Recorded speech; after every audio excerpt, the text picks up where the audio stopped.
Hello, everyone, and welcome to Midway Stadium for CTN coverage of the 2008 Minnesota State Baseball Championship between the Coon Rapids Cardinals and the Jaguars from Bloomington Jefferson. Joe Young and Howie Shapiro here with all of tonight's action. And Howie, two teams that really weren't supposed to make it this far, but they have brought themselves together in the postseason. They're playing really good ball. They have defied the odds, and here they are, one win away from a state championship. Yeah, one of these two teams is going to wear the slipper, and you're right. Both of these teams coming into the season didn't expect it to contend for the title.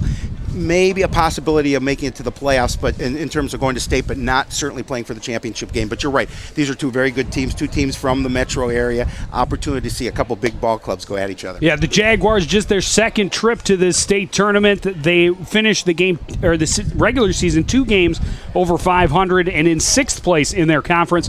They're here just for the second time in school history. The Coon Rapids Cardinals have been here 5 times before. They're 2-time champions. The last time back in 1997, and they also had a similar start. Started 1-5 that year. They started 1-7 this year. Finished the regular season 2 games under 500 and in 4th place in their conference. But again, they got things together in the postseason, made a nice run in the tournament, and here they are, 1 win away from their 3rd state title. Yeah, no doubt. We'll talk about the brackets. Go ahead, Joe, and let's talk brackets. Well, here is how they got here. Jefferson against Rosemont, a team that had beaten them twice in the regular season. They got a 3-0 lead and then scratched out a run in the 7th to advance. Then they beat St. Michael Albertville 3-1 before reaching this contest. The Coon Rapids Cardinals beat Stillwater 5-2 on a game broadcast right here on CTN, and then a big victory over the number 1 team in the state, Grand Rapids Thunderhawks. They come back from a 4-1 deficit in that one and win it 5-4 in the 7th inning. Yeah, we'll talk about that game as this game unfolds a little bit, but it was an exciting game, no doubt. The interesting thing I think today, Joe, is that both teams are going to throw basically their number 3 pitcher. You have a lot of baseball here. You can't throw your number 1 or number 2, so it really is going to come down to who has the stronger pitching staff, and because you know what both teams can do when they hit the ball, but it's a matter of starting from the mound, whether it's Connor Klein or Ryan Habel on the mound for both Bloomington and for Coon Rapids. So it'll be exciting. Well, and a big factor will be the wind this afternoon. It is blowing out very hard to right field. It will make even routine pop-ups seem like they have minds of their own when they gets up in this wind, and a good line shot to the right.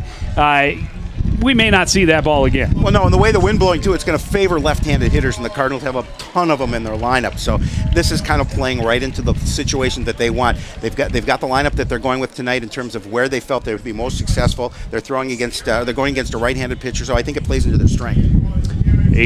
One game for the title of Minnesota's best. The 2008 state championship starts next on CTN.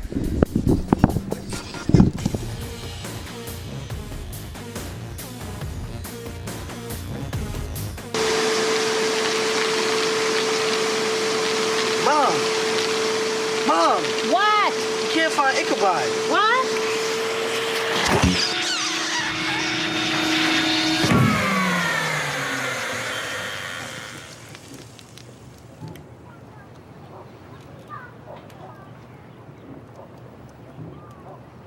You don't have to be perfect to be a perfect parent. There are thousands of teens in foster care who would love to put up with you.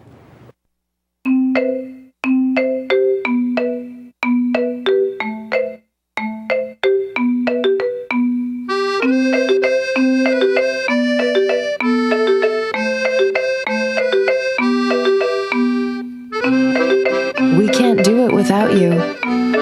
Join the March for Babies and help us give every baby a healthy start.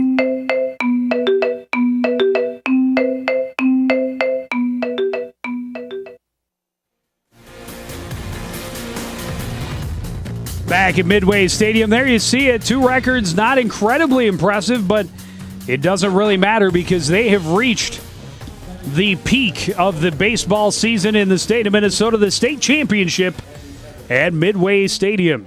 Cardinals taking the field first, winning the toss, and being the home team in tonight's championship game. Well, the advantage, obviously, Cardinals have is the fact that they are the home team, get the opportunity for the last at bat. That's always an advantage, quite obviously. We saw it happen. Unfortunately, you weren't there last night, but in the game last night against Grand Rapids, winning in the bottom of the 7th. dramatic stop. Left the bases loaded with nobody out when they scored their game-winning run. Yep. You can see a lot of excitement in the Jaguar dugout. Everyone on their feet, eager to get this game underway. There is the batting order for Jefferson. A.J. Ciro will lead things off, followed by Matt Voldness. Matt Kruger, the center fielder, hitting third, with Nolan Johnson in the cleanup spot. Joey Millpointer, Aaron Ruff, Andrew Rinda, Paul Holgren, and the left fielder Jeremy Batten is batting ninth. He's batting ninth. There's head coach Jim Guess. It's 8th season as the career coach for the Jefferson team. Talked a little bit about the starting pitcher his team will be facing in Ryan Habel. And there is the defense behind him. Adams, Miller, and Shimshak patrolling the outfield. Andy Evans at first, Zach Sather at the hot corner. Raymond and Kroll in the middle. Mike Lotta behind the plate. Habel comes in with a 2.874 earned run average. He's pitched 31, a little over 31 innings, 31 2/3. Really pitched a lot in the beginning of the season. Has 22 strikeouts in 31 innings, not too bad. 13 balls, walks. I'll get it. I'm not sure how many pass balls. Talking to assistant coach Don Bright, who is in charge of the Cardinal pitching staff before the game, he said Habel was a little concerned going through the sections that they were going 1-2, 1-2 with Schreier and Beam, and that he wasn't getting a chance to pitch. And he said, listen, Habel, if things go the way they're going and the way that we want them to, you're going to be pitching in the biggest game of your life. And look at it. It's turned out that he is pitching in the biggest game of his life. And he starts with a fastball inside to Ciro, 1-0. Ciro steps to the plate, 286 average on the season. Well, you talk about hitting in this tournament, the Cardinals definitely doing a lot more hitting than are the Jaguars. This one hit to shallow center. And it'll drop just beyond second baseminder Devin Kroll, a leadoff single for the Jaguars. Ciro put that exactly where he needed it to be, right between both Kroll and Miller. Miller was coming in center, and Kroll trying to backpedal out to that ball. That's from second. And the Jaguars start out the way they needed to get the leadoff hitter on base. Shortstop Matt Voldness standing in, taking a look down at Coach Guess at third base. And we'll see if he looks to bunt, play a little small ball early in this championship game. No, he's swinging away back up the middle. Fielded by Raymond, touches the bag over to Evans, and just like that, a quick double play. Oh, Raymond making a nice move from the shortstop position to that ball. First pitch swinging right there, right to Raymond. Easily steps on the bag, and there's the throw over to Evans for the out. So center fielder Matt Kruger will come up with 2 outs and the base is clear. 371 on the season for Kruger, leading hitter on this Jaguars squad. This one just fouled on the third baseline, had some heat on it, but curved into foul territory just before the bag. He was looking to put that one down the line for extra bases.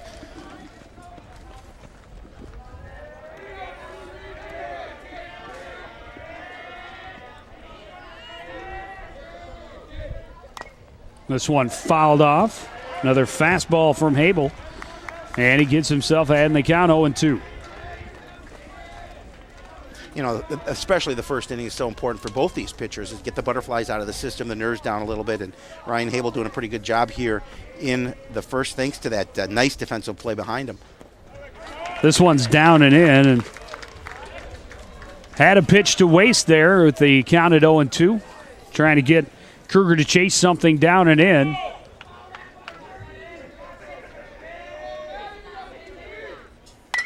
This one hit down the right field line. It'll stay fair. Kruger will turn at first, but stay there as Adams gets it quickly back into the infield. Another base hit for Jefferson. I was going to say a couple of base hits in this first inning for the Jaguars, and a nice piece of hitting. Fought off that pitch, put it down the right field line, and Carter Adams coming over quickly to gather it in, making sure that Kruger was not going to advance to second. Well, Jefferson has been able to get out in front in both of their games in this tournament. yesterday. They jumped out to a 3-0 lead on Rosemont in the first inning. And after the Irish clawed their way back to tie it, Jefferson got a run in the top of the 7th and then held on for the win. And then against St. Michael, they went up 2-0 and then added an insurance run after St. Michael had scored their only run of the game to get the 3-1 victory. Nolan's hitting .379 on the season. Cleanup hitting catcher. Coon Rapids, we talked about, was down 3-0 and 4-1 in the semifinal matchup with number 1 ranked Grand Rapids, but came back with 2 runs in the 6th and added 1 in the 7th to get the victory and reach this contest. Yep. Another 0-1 pitch, down and away. That was a character game for the Cardinals, Joe, and they didn't hang their heads down 4-1. Grand Rapids jumped out them early, but they were able to stay within it and then tie it in the bottom of the 6th and then win it in the bottom of the 7th.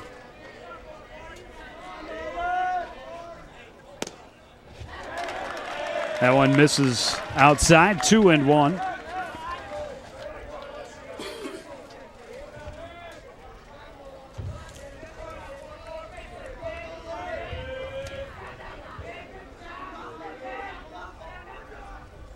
Swing and a miss. We'll even the count at 2-2. Good fastball from Habel. Yeah, and he kept it high enough in the zone where Johnson wasn't able to swing over it.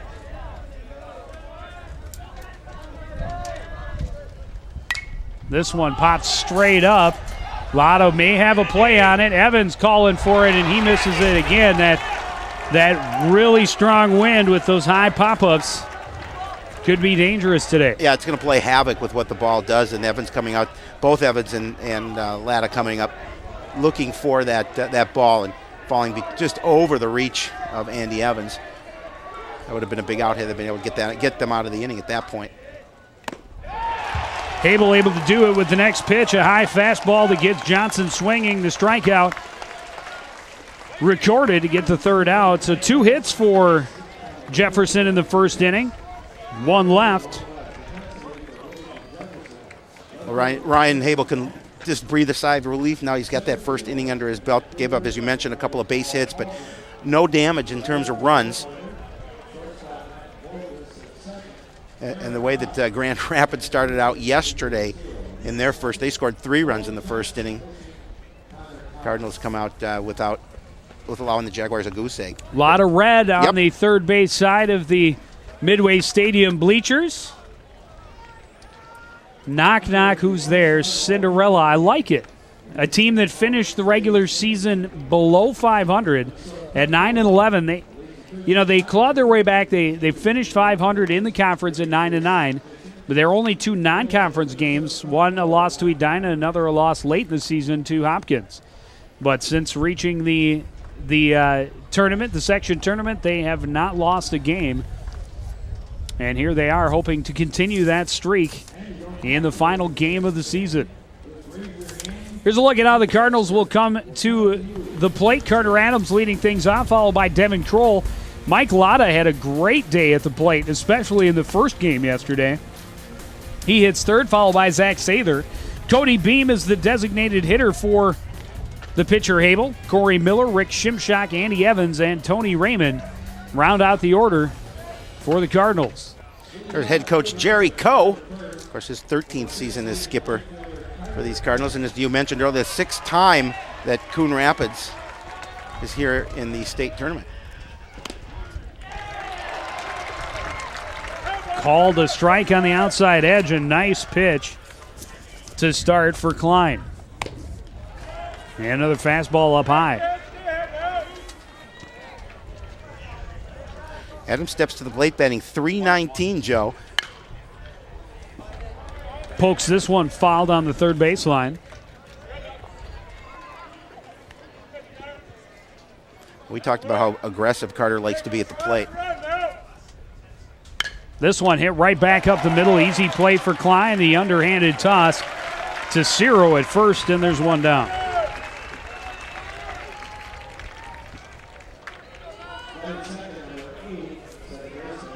As a look at the Jaguar defense, Paul Hallgren in right, Matt Kruger in center, and Jeremy Batten is in left field. A.J. Ciro at first, Aaron Ruff at second.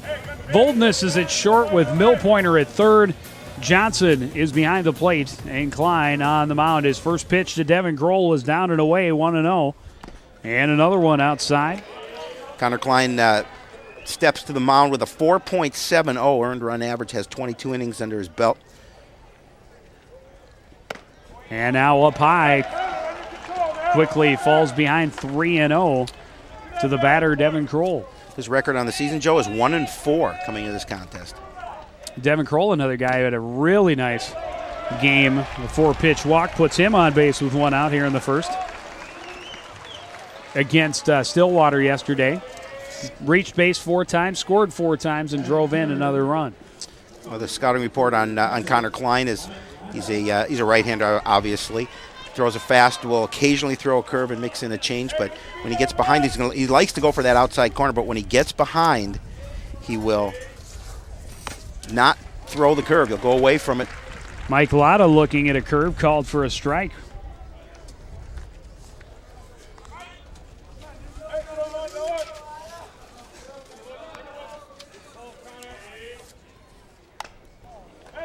So a little half swing, and Latta fouls it off toward the Cardinal dugout. Well, Klein gets ahead in the count 0-2. He's upped his average, has Latta to 372 into this ball game. Cardinals hitting 571 in these playoffs. Yeah, not bad. In this state tournament. And that's second on the team. This one down and away, Klein trying to get him reach. Yeah, Cody Beam's only hitting 714. Only.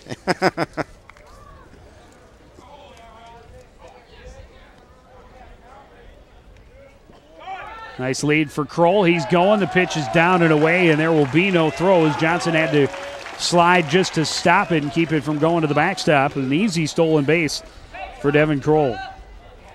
And a great situation for Coon Rapids. Now they get a runner in scoring position with one of your hottest hitters coming to the plate, or at the plate. An opportunity to see if he can drive in a run. Here's the 2-2 pitch. And again, way outside.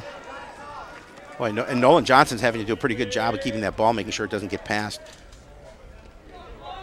Here's a full count pitch. Klein trying to avoid back-to-back walks with one out in the first. This one hit high to left field. Coming in is Batten, calls off, makes the catch for out number 2.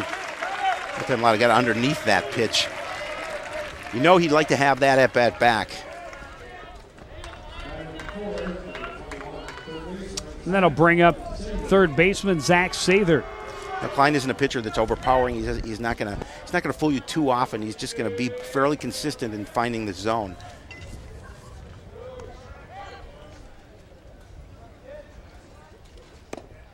Fastball misses.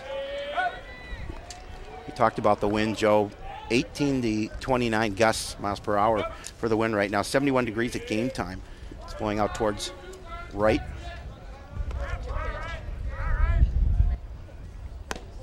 That one well inside. Sather backs away. Gets ahead, and they count on Klein 2-0. Klein trying to get out of this inning without any damage. He's already thrown quite a few pitches.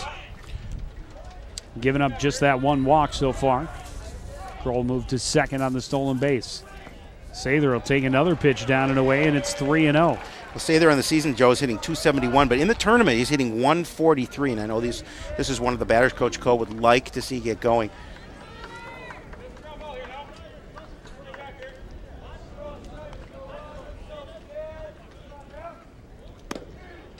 Klein able to find the zone that time as Sather keeping his bat on the shoulder and watching the whole way. But he should see another hittable pitch right here from Connor Klein at 3-1. And it's up high, his second walk of the inning. And that brings the Cardinals' hottest hitter to the plate. Talked about it, hitting over 700 in the 2 tournament games yesterday. 714, he's had 7 at-bats. 5 of those at-bats have been hits. 3 RBI. I'd say that that's pretty good. Upped his average to 418 on the year.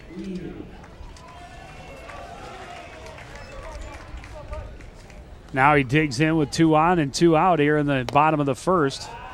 And Klein misses low again, 1-0.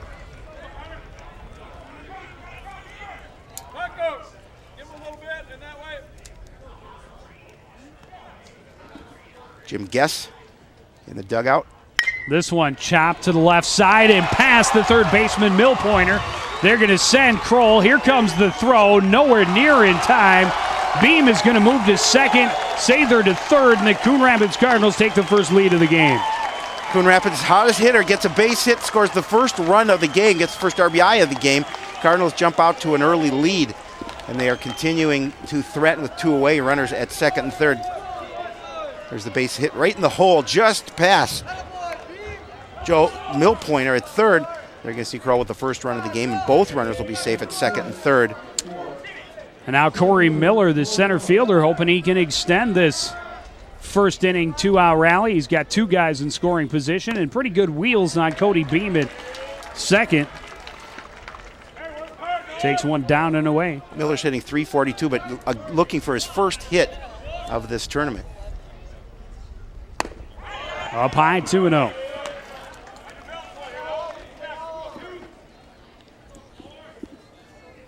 Bloomington Jefferson wants to keep it just at 1 at this point.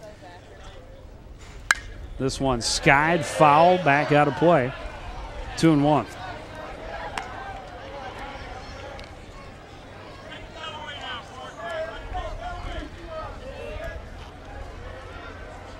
Klein working quickly. Delivers it low, got away from Johnson, but not far enough for Sather to try and come home. It's 3-1. Johnson did a good enough job of getting his body in front of that ball to make sure that ball wouldn't go too far. Oh, I guess it's 2-2 on the scoreboard. I thought that was 3-1. Now it's a full count. Oh, you talk about patience at the plate by Corey Miller. That was a tough pitch to hold off.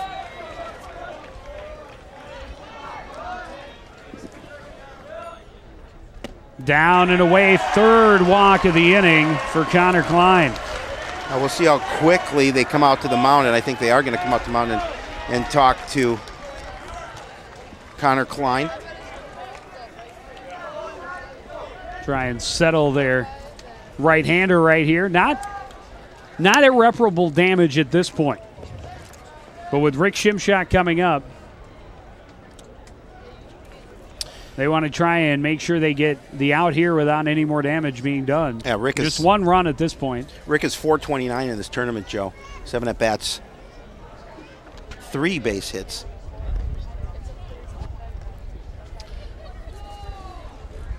Obviously, there is a little bit of work in the dugout right now for Bloomington Jefferson. Number 5, Ryan Griffin, is throwing in the bullpen.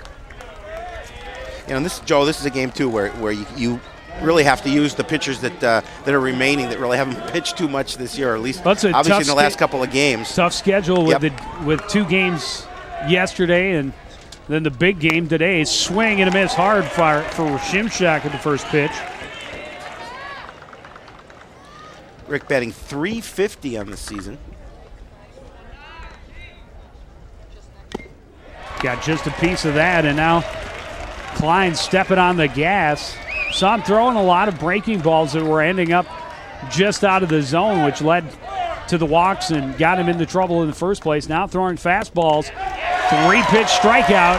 Shimshak a little shocked that he got that call against him, but that ends the inning. The Cardinals leave the bases loaded. They score 1 and lead 1-0. It's the state championship on CTN.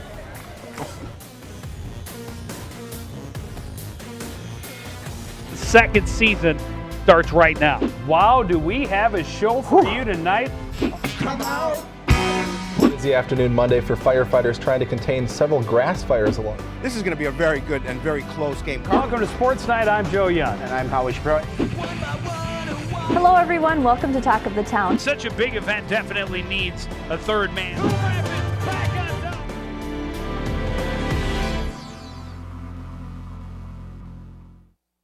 We've heard a lot lately about how families are struggling to make ends meet. Many of them will need help this winter to pay their heating bills. Fortunately, the Salvation Army's Heat Share program is there, helping families in crisis pay their heating bills when they have nowhere else to turn. HeatShare relies on funding from utilities like CenterPoint Energy and the generous contributions of customers. Please help. Make a donation today by contacting the Salvation Army at 1-800-SAL-ARMY. The family you help could be right next door. This message brought to you by CenterPoint Energy. A lot of smiles on the faces of fans in red as the Coon Rapids Cardinals jump to a 1-0 lead after the first inning of the state championship baseball game.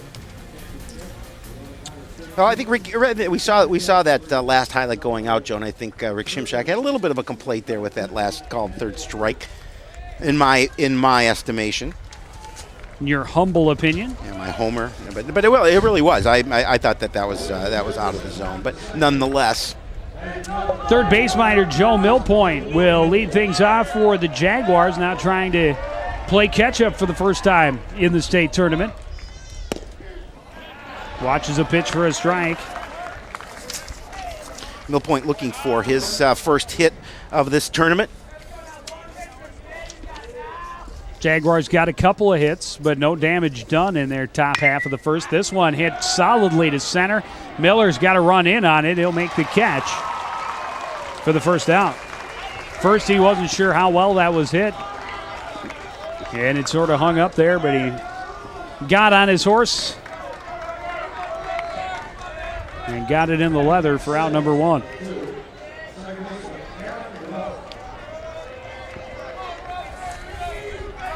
Aaron Ruff, the second baseman for Jefferson, now digging in to face off against Hable.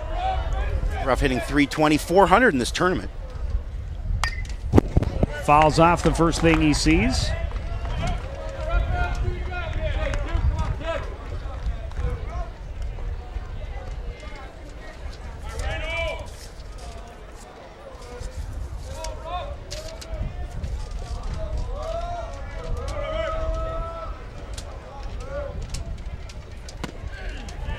Fastball called for a strike, and Hable in the driver's seat at 0-2. Anytime you have your head in the count like that, you have such an opportunity here to do what you want from the mound.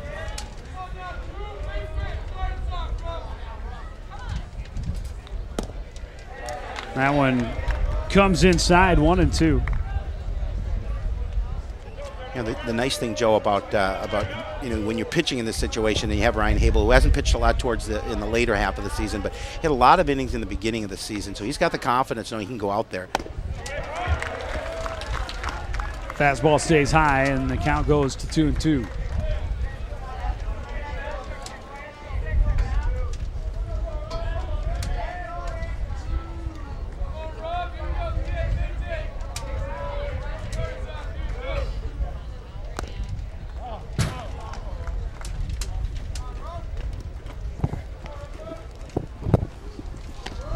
They fouled that one off. Yep. I think he got it off the butt end of the bat.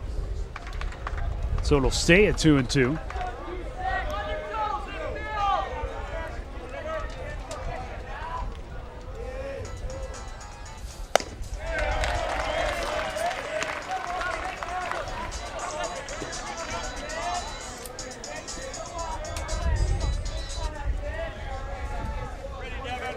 And now a full count.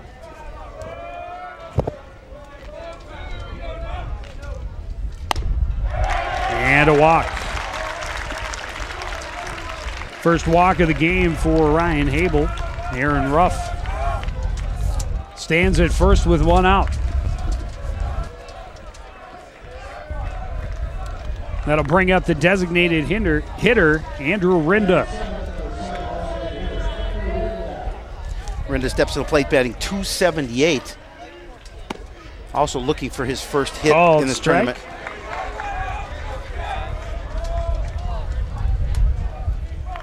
And the one thing we've seen, especially the last number of games from Coon Rapids, is such good defensive play in the field, although 3 errors against Grand Rapids was really out of the norm for them in the last number of games. But opportunity for them if they can see if they can turn another double play, if Hable can keep the ball down and get Rinda to hit something on the ground.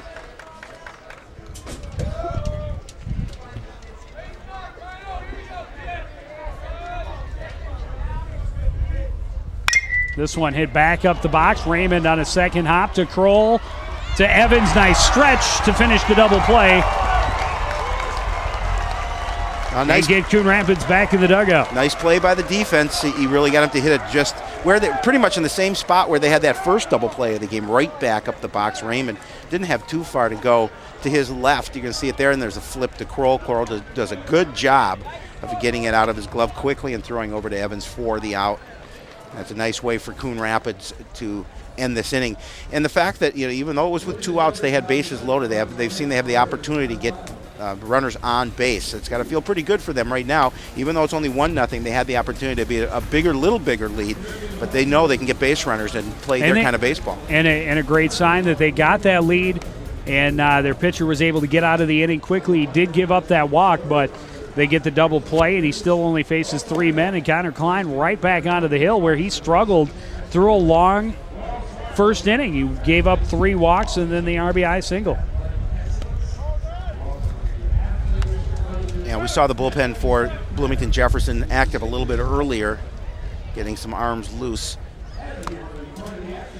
And I think in this game, obviously, depending on for either team, if any team gets in some trouble, you're going to see some quick pulls for pitchers in this game. Get some fresh arms in there. Well, Ryan Griffin, who was warming up his arm in the bullpen in the bottom of the first inning, was just out throwing to the outfielders, keeping the arm loose a little bit as they get ready to start the bottom of the second. Andy Evans, the Cardinal first base minder, will dig in first. Takes a strike on the outside edge. 167 on the season for Andy Evans, 200 in the tournament. Hit a big double last night in the game against Grand Rapids. Reaching for a fastball on that outside edge again, and Klein able to get ahead 0-2. Well, he likes that outside edge we talked about. That one misses away, 1-2. Yeah, that one was a little bit outside. But he's and as we talked about, if he starts getting in trouble, he'll stay away and just throw a lot of fastballs. Evans couldn't keep his bat, couldn't check the swing, and a strikeout to start the inning for Klein. The number 9 man in the order, Tony Raymond. There you see it, just couldn't hold back on that sinking fastball.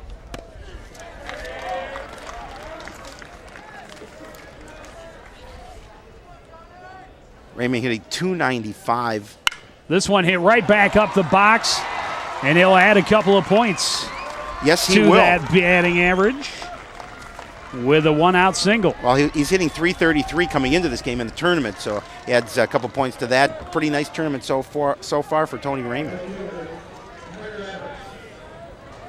Well, is he 333 or 3 of 9? So now he'd be 4 of 10. So he'd 400. That's right. That's pretty good. It's a nice tournament. Carter Adams digging in. Adams grounded out back to the mound. This one waited on a curveball and then fouled it off to the screen. Well, Carter's having a nice tournament as well. 375 in his 2 games. 3 hits and 8 at-bats.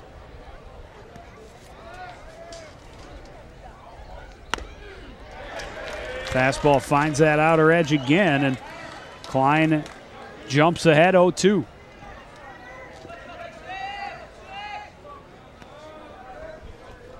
Wind has died down a little bit outside, but some bigger, darker clouds moving in. Yeah. Well, they said we would possibly have some rain this evening, but they were talking about a little bit later on in the evening, early evening. Runner is off. Adams is out swinging. Raymond slides in safely at second. Unfortunately, Raymond didn't see where that ball was because he had an opportunity to take third. On that. Skipped off his helmet. Skipped off, but watch if you can see in this. We'll see if on this replay. There's the swing and the miss by Adams. Took a little bit of time for the Bloomington Jefferson players to get to the ball. Skirted out into short right field.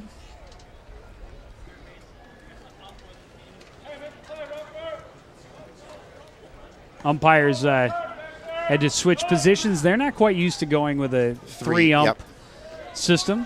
And now everybody's in place with the runner moving to second base. And they'll try the pickoff, and he dropped it. He had him. He did.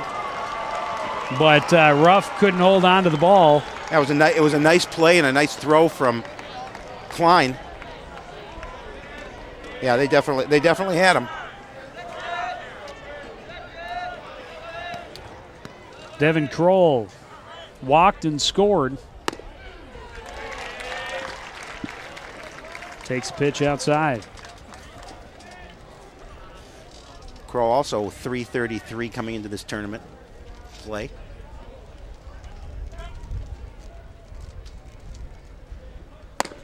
Outside.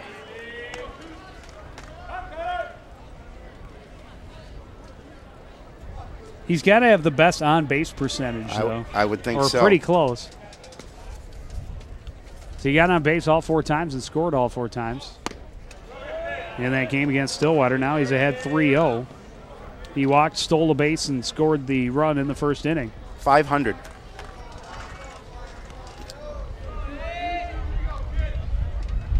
This one chopped on the right side. Ruff will take it on a third hop over to Ciro and end the inning. The Cardinals get a hit, but leave a man stranded at second. They still lead 1-0 after 2 innings.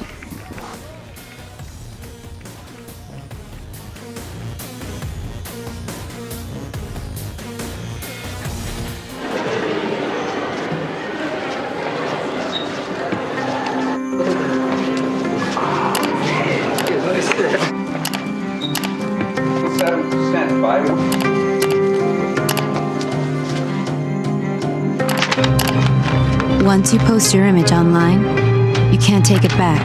Anyone can see it. Family, friends, anyone. Remember, think before you post.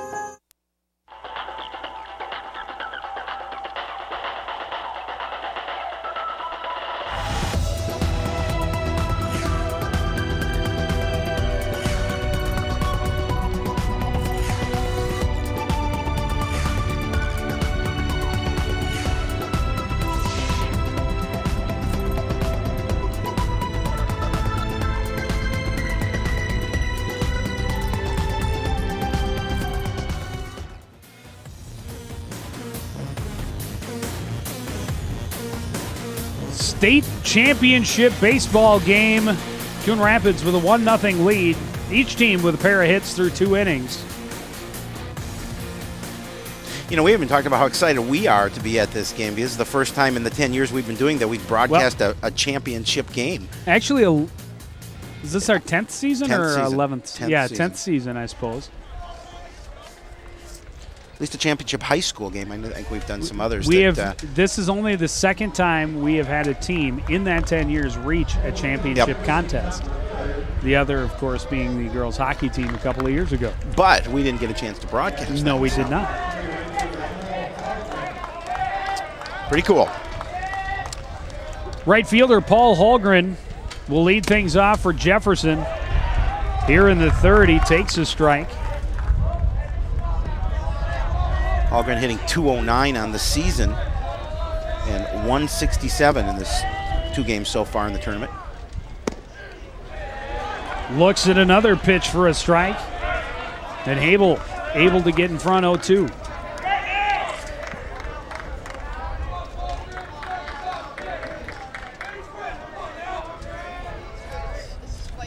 This one chopped right side. Kroll.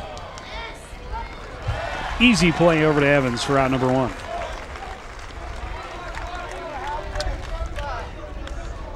Perfect hop right to where he wanted it to be, make the quick throw. Jeremy Batten next. That's just never going to get old. Yeah, it won't. You're right.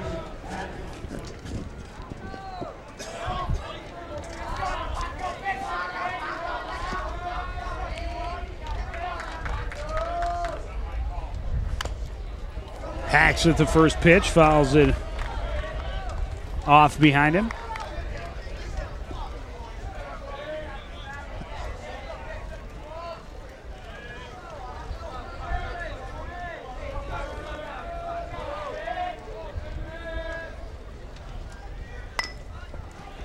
And now trying to lay down a bunt, but it goes foul.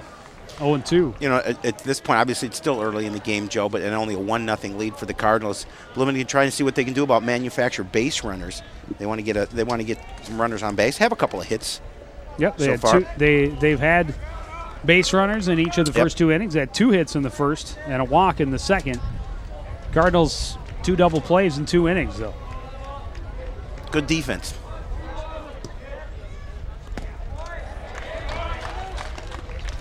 Now 1-2. You are right. Definitely darker clouds are moving in. Settling right over the stadium. Swing and a miss at the high heat. Second strikeout of the game for Ryan Habel.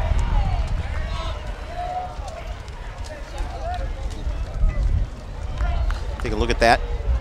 Mentioned the high heat. That was high and way outside, way inside, but fastball with some movement on it, and we've got some precipitation. Wow! All of a sudden, and this is when it's nice to be in a press box, Joe. Yeah, it did not start light.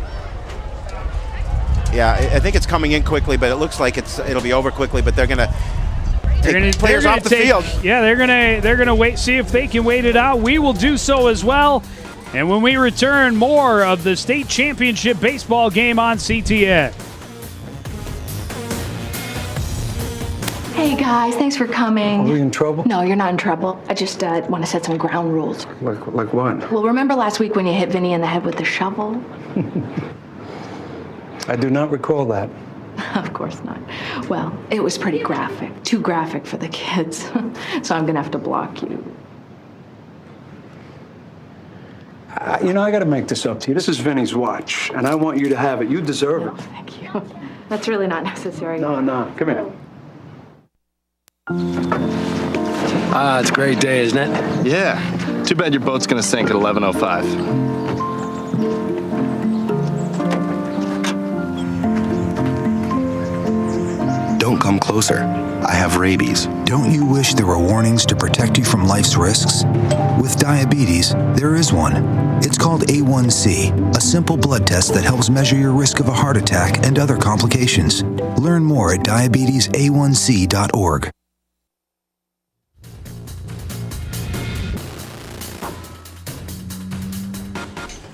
Clouds still looking ominous, but the sun has broken back out here at Midway Stadium. A very brief rain delay. It was about 10 minutes. They brought the tarps out and covered home plate and the pitcher's mound, and then came back, put them back out. First pitch to Ciro, hit to the left side, Raymond to Evans, and that ends the top of the third. Well, the nice thing for Coon Rapids, they came off that delay, 1 pitch, 1 out in the inning. I think you have the attendance here, about a little over 1,600 for the day, about 5,900, a little over 5,900 for the tournament. It was a good job of you counting all those people. Did it right between the break. It was great. It's painstaking work. Well, you're a mathematical genius. And that turns out to be the first 1-2-3 inning for Coon Rapids pitcher. Make a wish, Joe. Abel. You might find the pot of gold. I could use a pot of gold. Couldn't we all? Connor Klein just hoping he can have as quick an inning as he did in the second. Did give up a single, but still shut the Cardinals down relatively quickly, especially considering his long outing in the first. Good look at some of the Cardinal faithful here today. Big Cardinal crowd at the ballpark for this game. I'm having a tough time as expected. Today. And the Cardinals' top hitters coming to the plate here in the bottom of the third. Number 3, 4, and 5 guys. Lotta, Sather, and Beam due up to face Klein. Lotta with a fly ball out to left field, his first at bat back in the first inning. Takes one up and in. And the way that Lotta's been hitting, it's a good opportunity to see, with a little bit of a delay, Sun back out, see if he can get on base here. Swings and misses at another pitch up and in. And the count goes to 1-1.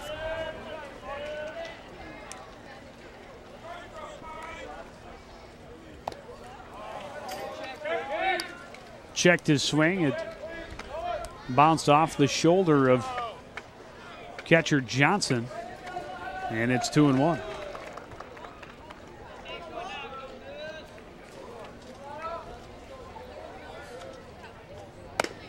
Another one up high, 3-1. And that's one thing that Klein would like to do is limit his pitches. He's thrown a lot, 44 pitches through the first 2 innings. This one hit to left field, and this one will fall in front of Batten, and a leadoff single for Mike Latta. A way the Cardinals wanted to start out the inning with that base hit. And we will see Andrew Nags coming out to courtesy run as we have for all the Cardinal catcher. Long. Get some kudos in the dugout from his coach and then his teammates. And now Zach Sather standing in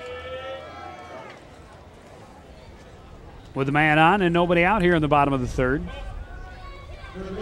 A walk in the first inning for Sather. He is left stranded at third base when the Cardinals left him loaded. First pitch got just a piece of it, but it ends up in Johnson's mid, 0-1.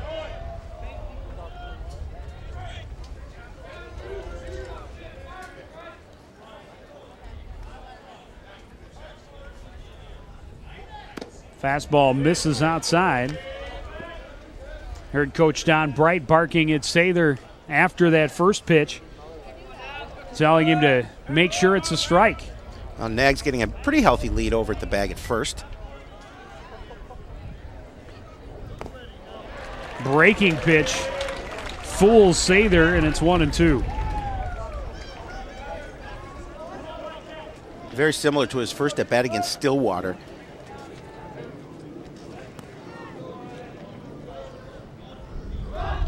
This one hit toward the gap and through. Back-to-back singles to start the third for Coon Rapids. But that didn't look like his first bat against Stillwater. Nice job by Sather just to pull the bat head in front of the ball and poke it in that hole between third and short. And that brings up the DH, Cody Beam. RBI single in his first at bat. Hoping he can help turn this into a big inning for the Cardinals.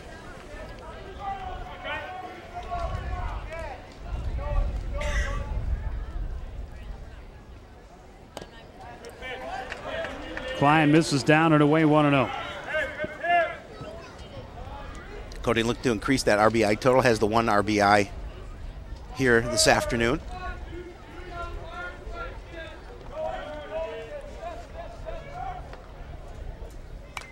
Fouls off a good fastball from Klein, and it's 1-1.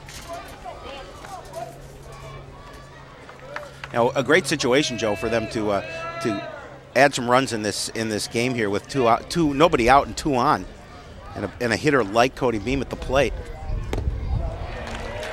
Off speed pitch, got him out in front of it, and it's 1-2. That was a nice pitch by Klein. He really took something off that, fooled Beam.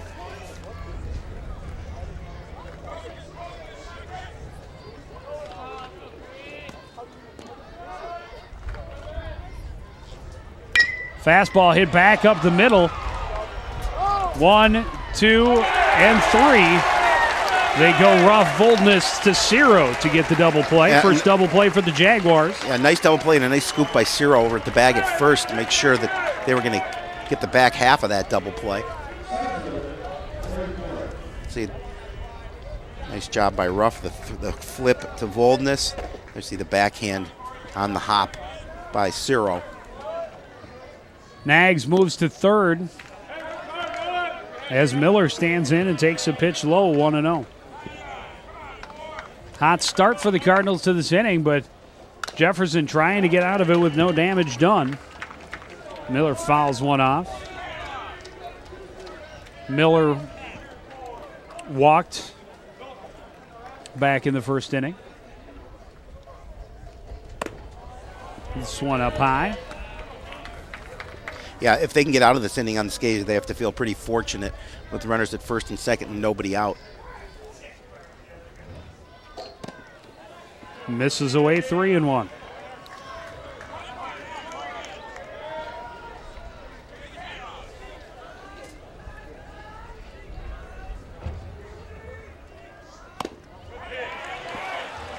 Fastball misses high, and Miller earns his second walk of the ball game. Fourth given up by Connor Klein. As we saw earlier, the bullpen going, no action in the bullpen for Bloomington Jefferson. Rick Shimshak came up with the bases loaded and 2 outs in the first inning and was called out on a questionable third call strike. This one is inside, gets away from Johnson. Here comes Nags. He's going to score easily. And Miller moves to second. And it's a big run for Coon Rapids because they did not want to come out of their inning without any runs. And they're able to get that, whether it's a hit or again there in the situation that you saw. Rule the wild pitch. Yep. Our friends at the MSHSL, or better known as the Minnesota State High School League, been very helpful during this tournament. That was hit sky high out of play. That's heading for your vehicle, Joe. Oh, no, I guess didn't make it out of the park. Here's the vehicle with that big target on the roof, right?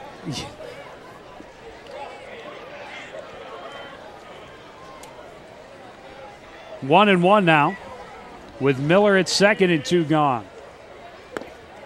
Down and away, 2-1.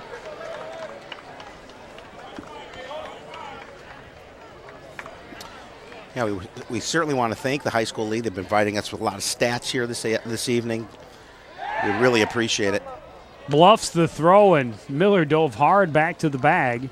Well, they do a pretty good job at that pickoff play at second. That it looked like they did have the run earlier in this game, but unfortunately Ruff couldn't hold on to the baseball.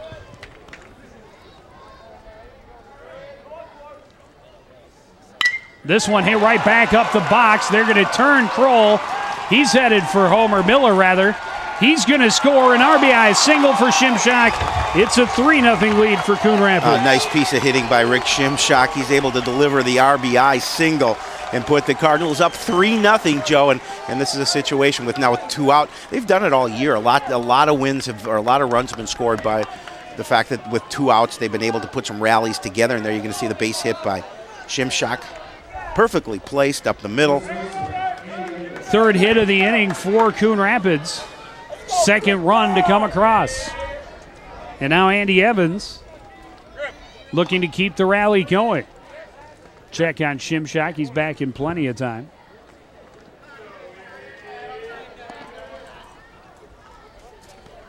Ryan Griffin again throwing in the bullpen for the Jaguars. Pitch is down and away. Shimshak was off and slides in safely. It was a pretty good throw from Johnson, but a great jump by Shimshak. Third stolen base of the game for Coon Rapids.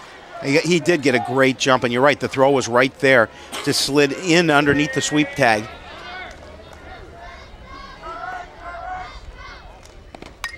And Evans fouls it back.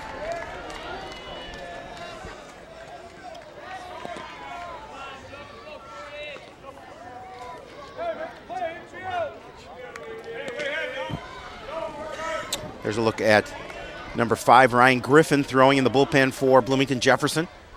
We saw him up a little bit earlier in the ball game, and now another opportunity here to get his arm loose. Another foul by Evans. Almost hit the bird. There was a bird right there. There it is. Pigeon. He's got a message there for you, Joe. Yeah. Get a haircut. 1-2. Down and in. 2-2.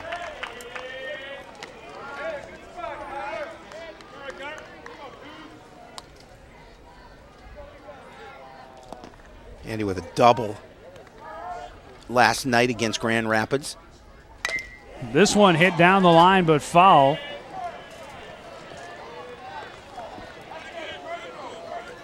He's going after that pigeon. The pigeon, I think, took off now. Long run for Mike McMahon. Is that the same one? Yeah. It flew the coop. Klein looking in for a call from Johnson and another 2-2 pitch. This one was down in the dirt, but Evans got a piece of it. I was wondering why he wasn't running there for a second. I got thought a piece so of as well.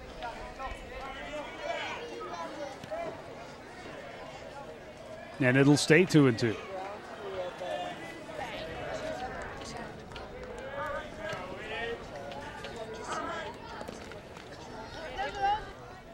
Fastball gets him swinging, and Klein strikes out Evans for the second time in the game to end the inning. But Coon Rapids puts 2 more across the plate. They lead 3-0 in this state championship game.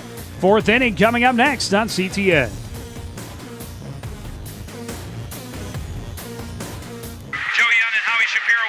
Sidelines, Howie. What looks like a very nice night, but it is cold and windy here at this. Joe, you look at this matchup on paper, and there's no contest, but this game is not played on paper, and you know in this conference anything can happen. Anderson drops back to pass, has a little time. And he will pitch again, and Muhlenberg running right.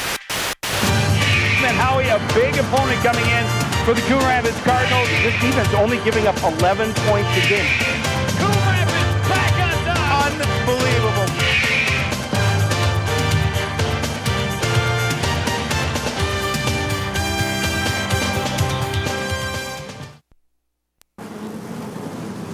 Those locusts? What? Those locusts? Yeah. I'm throwing rocks at some stuff, and next thing I know, locusts. Sounds like bad karma. You should try volunteering or walking a little old lady across the street, or, you know, something good. Interesting. Stay on the universe's good side. Volunteer, vote, get involved.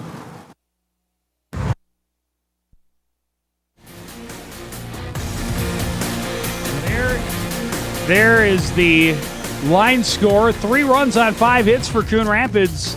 No runs on just 2 hits for Jefferson through 3 innings.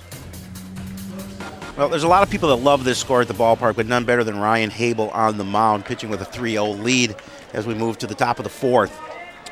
Well, he's faced 1 over the minimum thanks to 2 double plays behind him. He's given up 1 walk, 2 singles, and faced just 10 men in that 3 innings. On the flip side, Klein has walked 4 men. He's given up 5 hits, 3 runs, and has faced 17 through 3 innings. We very well may have seen the last of Connor Klein. Well, I know you're a big fan of pitch count. Through 3 innings, what's your best guess for high fastball? Got boldness swinging. For Connor Klein? For Connor Klein. Through 3 innings? Through 3 innings. 62. Okay, it's 73. Okay. Through 3 innings for his counterpart, Ryan Habel. Your guess? 47. 35. Wow. So throwing... I was way off on those. Klein has thrown almost more than twice as many pitches. This one hit to center. Miller backing off to his left, makes the catch for the first out of the inning. Now, Voldness got a hold of that one, but Miller playing very well, playing it just right, able to run to the ball and make the out. That'll bring up the center fielder, Matt Kruger. He singled down the right field line back in the first inning.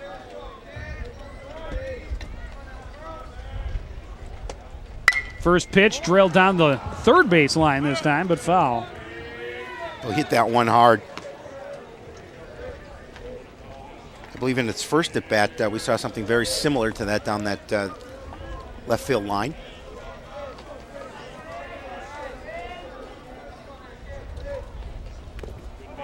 This one's down and away, 1-1.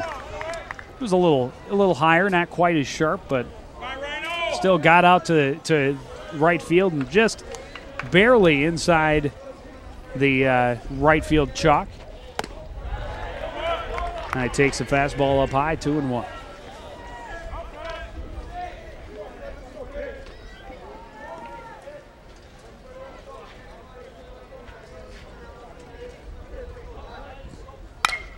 This one stroked to left.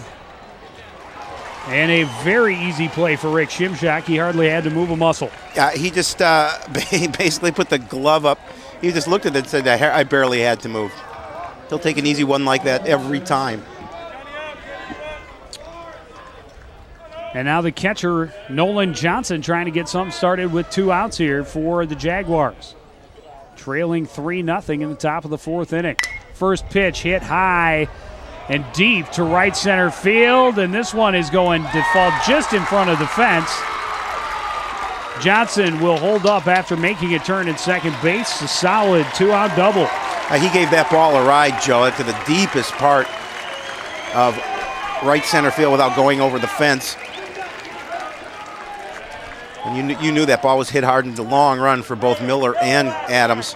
And at Siebert Field, that's a home run. Yeah, no doubt. Siebert's, I think, 380 to center. 380 to center. It's 400 here. Both are 320 to the corners. Down the line. This is a big batter for Ryan Habel with 2 away, runner at second. And they are going to send in a courtesy runner. That's John Owl.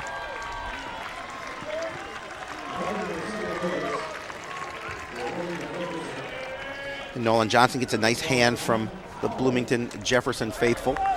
First extra base hit for either team in this game. Mill Point will try and bring Al home.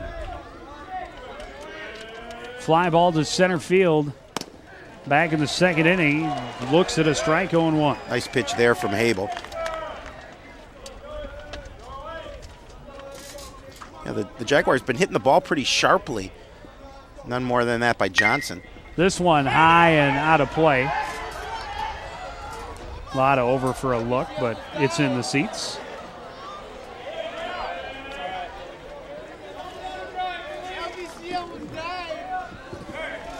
And it'll be 0-2 to Joe Millpoint. Oh, ball's back on the field.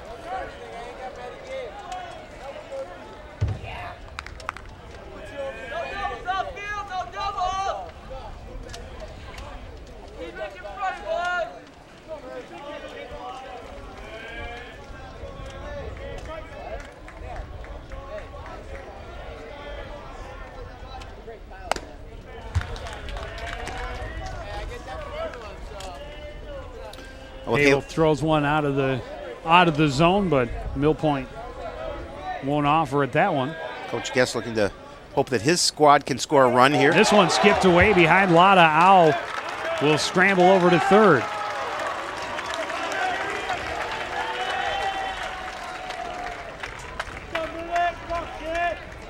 And now the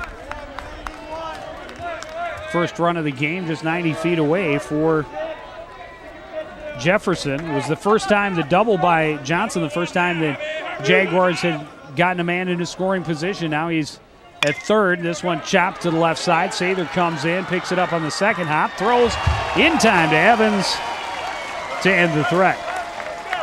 Now Bloomington Jefferson did threaten, but Cardinals doing a good job. The ground ball to Sather, able to pick it up and throw it over to Evans for the first to get him out of the inning in no danger as the score stays 3-0. There you see Sather with a nice pickup of the ground ball and the flick of the wrist over to Evans. Stretched by the big first base minder. And we are out of the inning. There you see the line score. Jaguars, no runs, 3 hits, no errors. The Cardinals, 3 runs, 5 hits, and no miscues in the field. Young fans having a great time, especially obviously the Cardinal faithful here, enjoying the 3-0 lead as we go to the bottom of the fourth. And we will indeed see a new pitcher. Ryan Griffin will come in for Jefferson, start the fourth inning. Well, Griffin has pitched in 34 innings, has a 5.35 earned run average. In those 34 innings, has 13 K and 6 base on balls.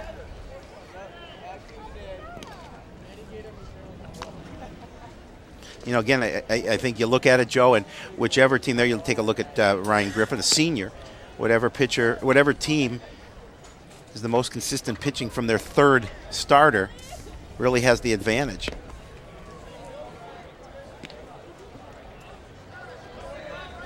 Looking around, see if we have any other changes in the field. I don't believe so. Eagle Eye Yund with his binoculars looking at making sure that everybody else is the same. Yep. Number 9 hitter Tony Raymond singled and stole a base in his first at bat. He'll be the first one to take a look at Griffin. And Griffin finds the outside edge for a strike.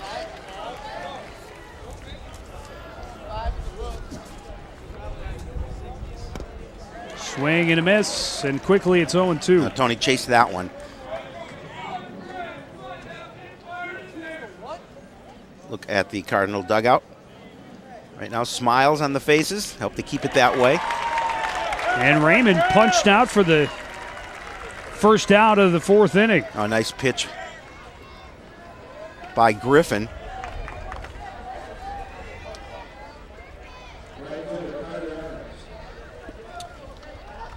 Back to the top of the order. That's the fifth strikeout for Bloomington pitchers.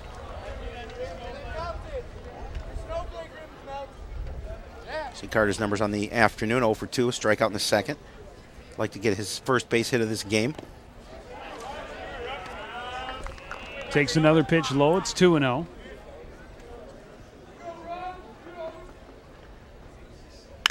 This one hit hard to the left side. Voldness over to Ciro, 2 down.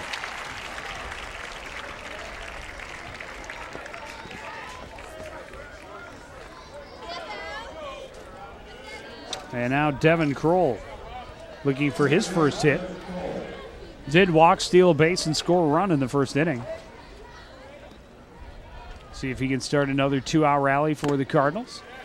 That one called a strike. Jefferson looking for that 1-2-3 inning. Griffin coming in and right now pitching pretty well from the mound. This one sky high, just into short left field. Voldness waits for it, makes the catch. And Coon Rapids goes down 1-2-3 for the first time today. They still lead by 3 as we go to the 5th.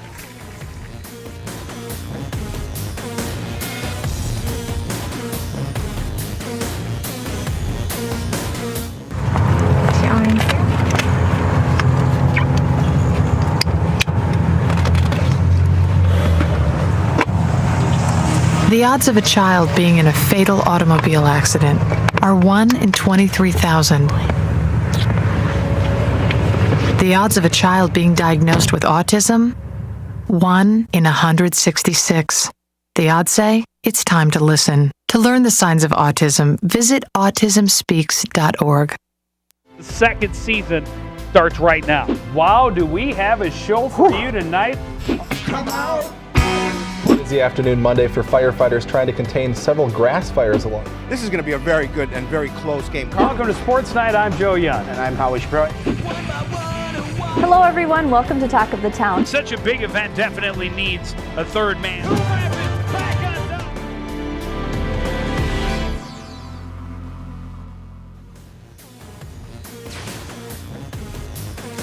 State championship on the line, and the Coon Rapids Cardinals came out flying. Cody Beam driving in a run in the first inning, put the Cardinals on the board. They score a second run on a wild pitch in the third, and then Rick Shimshak with an RBI single also in the third. Brings us to where we are. Coon Rapids leading 3-0 as we start the 5th inning. Well, Joe, and you look at what Ryan Habel has given you from the mound so far for Coon Rapids, and Coach Coe and Coach Bright have to be so happy with the performance he's had so far this afternoon. He's had nice defense behind him. And now facing the 6, 7, 8 guys for Jefferson. Aaron Ruff, the second base minder, leading off. He took a walk his first trip. This time he's going to ground out to Raymond. This solid defense. Raymond has been so playing so well at short. The designated hitter, Andrew Rinda, grounded into a double play to end the second inning. He's got a fan base down the left field line chanting his name. And the first pitch, he bloops into left field and just barely foul. It was hit just over the head of Zach Sather. There was no way that anyone was going to catch it, but not foul by more than 2 feet. Yeah, it just went foul. Would have been a great base hit had it been able to stay fair. I don't know that it was foul by more than 6 inches. But But that's the benefit of having the 3-umpire system. He was right there and made the right call. Renda again, this time chops it into right and too far because it's right to Carter Adams for out number 2. Carter in a nice play, just getting on his horse, hustling in for that ball. And you're right, it kind of held up at the end there. And Carter able to make it look relatively easy.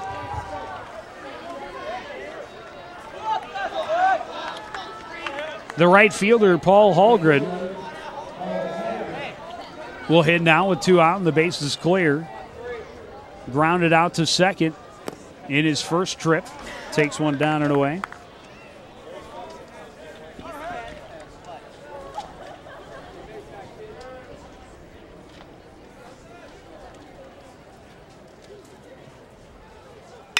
This one back at the mound. Hable can't grab it. Kroll can. And down go the Jaguars. 1-2-3 in the top of the 5th. And what a nice inning for 5 pitches in the inning. Nice inning for Ryan Hable. You see the big smile on his face as he comes over to the dugout, gets the congratulations, but there it is. Devin Kroll with the pickup and the throw over to Evans at the bag, and the Cardinals are back at the plate. Yeah, that's a quick inning. It's impressive. 5 pitches. It's impressive. Yeah, he's had 2 of his 5 innings have been less than 10 pitches. Just 55 pitches now through 5 innings, right where you want to be. Yeah, you bet. Coaching staff for Coon Rapids led by Jerry Coe, talking some strategy over. And again, the hot-hitting part of their lineup due up to face the new Jefferson pitcher in Ryan Griffin, and he had a nice first inning of work. He got through the Cardinals 1-2-3 in just 8 pitches in the bottom of the 4th inning. But now has to face Lotta, Sather, and Beam in this game of combined 3 for 5. Those 3 hitters with a walk.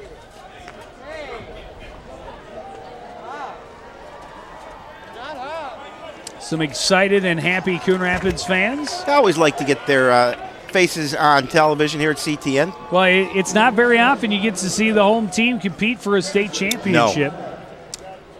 First time to this game for Coon Rapids since '97 when they were runners-up. Their last title back in '93. 83. 93. 93? They won in 1980.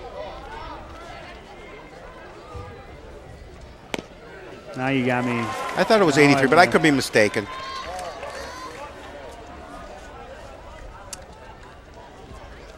I'll find it here. I know you will. 0-2 to Lotta. That one misses. 93, you are correct. I hate they're when also, you're right. They're also their other championship 80. in 1980. I hate when you're right. This one hit high to left field. Coming in on it is Batten and sliding to make the catch for out number 1. That ball looked like it was going to carry a little further when it came off the bat. Held up there, Batten able to run underneath it. You can see him hitting underneath the baseball as well. Batten making the catch and the slide. Grass still a bit wet out there. Yep. So bring up Zach Sather. He's walked and singled in this ball game.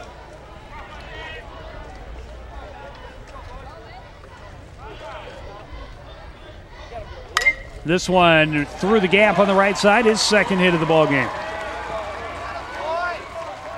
Nice piece of hitting by Zach Sather. 6th hit of the game for Coon Rapids.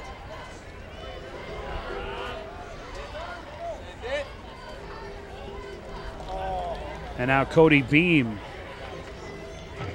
will look to follow it up. Beam an RBI single in the first, grounded into a double play in the third.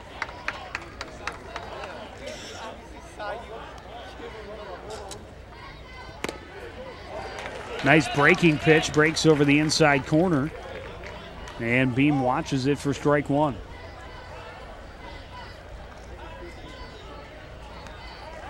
They throw over and Sather dives back. Another good pickoff move from a Jefferson pitcher. They've got that move down pretty well. Looks like Veerling is throwing in the bullpen. Check on Sather again, and he's back in time. Not from the mound, just warming up. Can't see who the other player is from up here.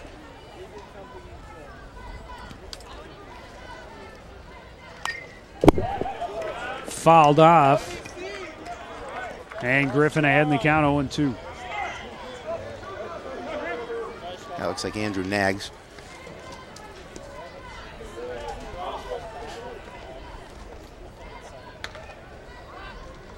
This one chopped, and it will stay fair. Nice backhanded play by Millpointer, and no throw. It would have been a. They're going to call it foul. Foul. Looked to me like he fielded that in fair territory. Oh, maybe. No, yeah, I guess he was just on the other over side that. over the bag, other side of the line. Yeah, that looked initially that looked like a hit.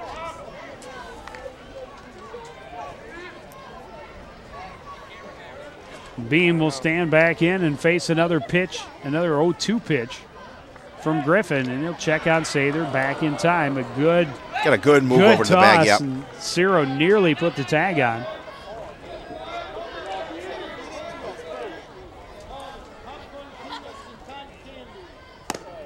High and away, ball one. And good patience, Cody Beam. I'm sure that knew that ball was way out of the zone. Didn't try and do anything towards it.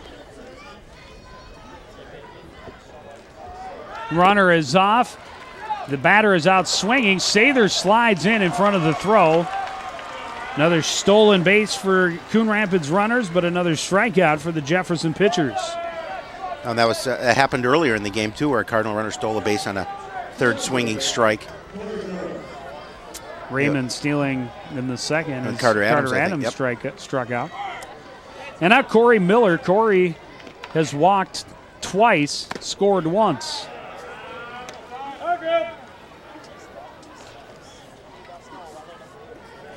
Like to see something that he could drive towards the gap in the outfield. Hopefully add to this 3-0 lead. Drops down the bunt, and it is going to stay fair. Johnson spins, throws, not in time, and here comes the runner. Nobody covering. It's an RBI bunt single for Corey Miller. Yeah, and that's just a mental breakdown by the Jaguar team. Nobody covering the bag. Ciro having no one to throw it to, and Sather, give credit to Zach Sather, he didn't stop. He kept going. He realized there was nobody there at the dish. We'll see it again. A great bunt laid down by Corey Miller, and with his speed, there's no way they're going to get him. And you're going to see. This is close. It's a good throw by Johnson. But the fact is, Johnson coming out, the pitcher not covering the plate, and that's going to make it 4-0 Coon Rapids. Yeah, both Johnson and Griffin were standing there as the runner was called safe, and nobody moved towards the bag. And Ciro looked at home plate, nobody there, and Sather ran right behind both fielders. How often do you see an RBI bunt single? Driving a guy in from second base. Yeah, exactly. It's incredible. Rick Shimshak digging in. He had an RBI single in his last at bat back in the third inning. This one chopped foul. 1-2.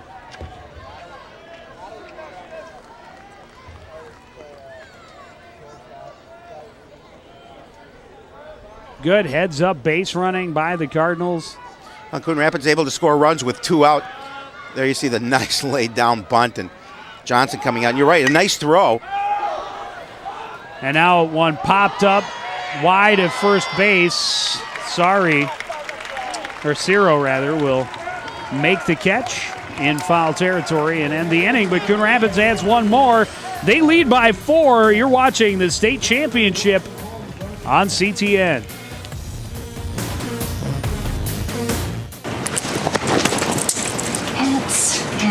Pants.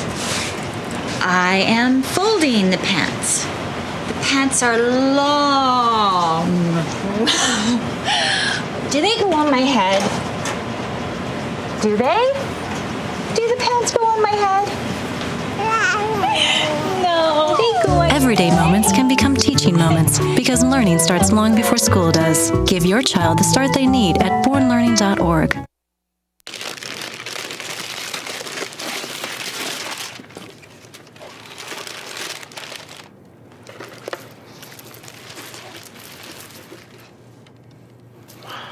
I remember how much you said you liked wine. Oh.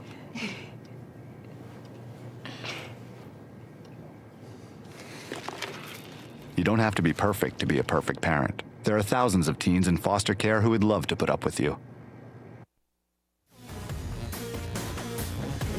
The Jefferson Jaguars find themselves trailing by 4 runs in this championship contest as we head to the 6th inning.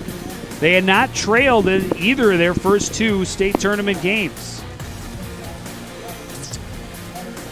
And Howie, I see you went over there and straightened things out with our crack staff on the scoreboard. Yep, they didn't give him a hit originally on that bunt, which should have been a hit. They had him at 6 hits, but just put a little CTN muscle. Attaboy. Definitely a bunt single and an RBI bunt single, driving in a runner from second base. That was gutsy, but heads up, and Coon Rapids now jumping to that 4-run lead. And the number 9 hitter, Jeremy Batten, will bat leadoff here in the top of the 6th inning. Batten, a strikeout victim back in the 3rd. Fouls off the first pitch.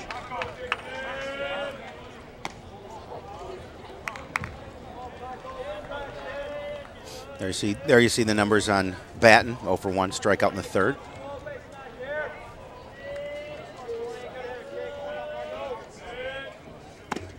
And now down and in. Chases Batten back a little bit.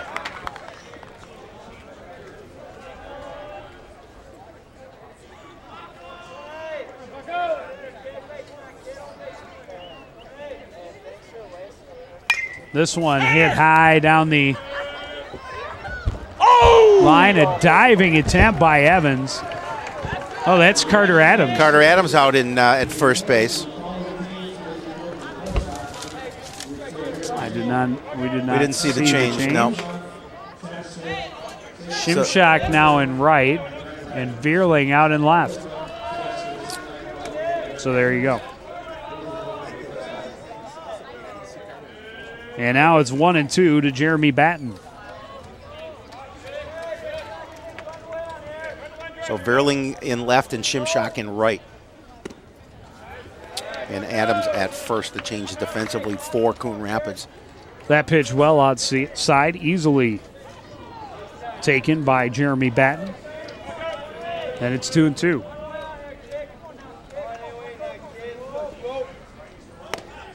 Called third strike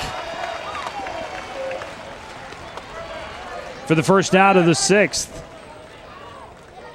Third strikeout of the game for Hable. You see it again. 2 of them against the Jefferson left fielder. That maybe just caught the corner.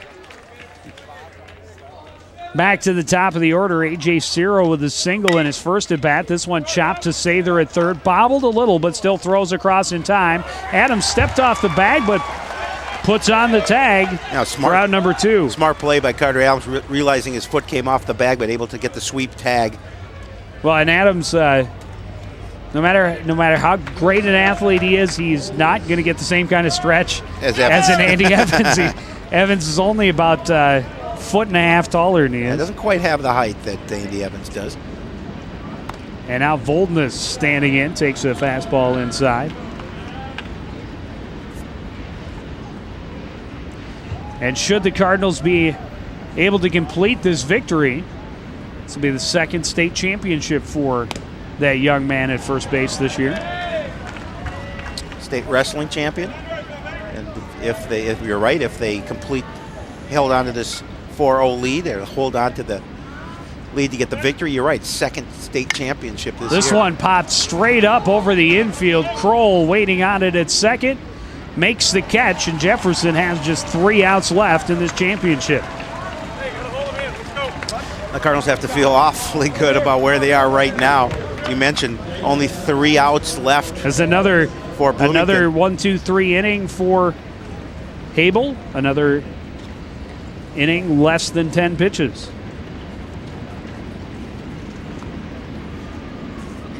Ryan Griffin continues on the mound for the Jaguars.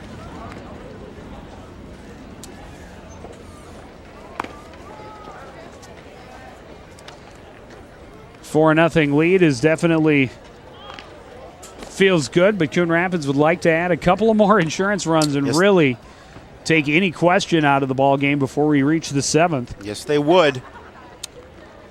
And I imagine we're going to see Zach Vierling leading things off. You would be correct.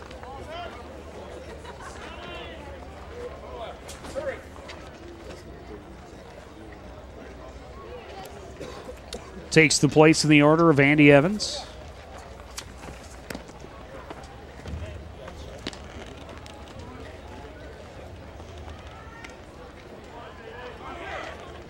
Let's go, CV!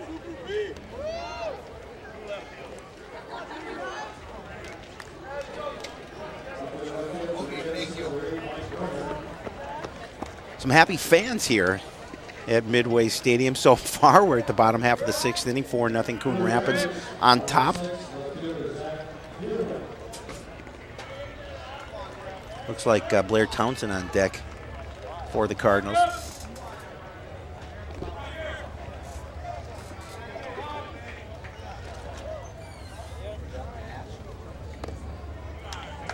Off-speed pitch misses inside. 1-0 to Vierling.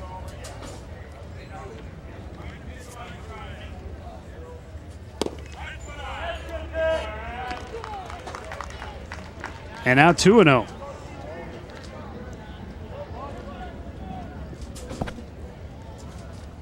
This one chopped. Played on a hop by Mill Pointer, and there's one down. The second at bat for Vierling in this tournament. Got in last evening. Looks like Blair Townsend will hit. I believe that's for Tony Raymond. Townsend hitting .216 on the season. Looking for his first hit of the tournament.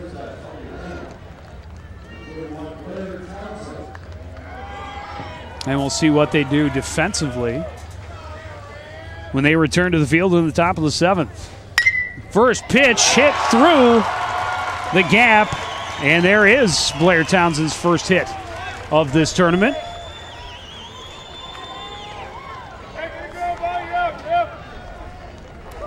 That one came off the bat hot, past a diving Mill Point at third. We'll see it again. He just turned on that pitch. As you mentioned, diving Mill Pointer. Coon Rapids able to get good speed on the base paths.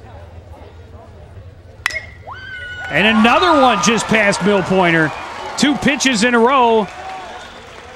And 2 singles to the opposite field for Coon Rapids hitters. Cardinals, as you mentioned, trying to add some insurance to that 4-0 lead. One away, runners at first and second with Devin Kroll at the plate. Kroll looking for his first hit of this championship game.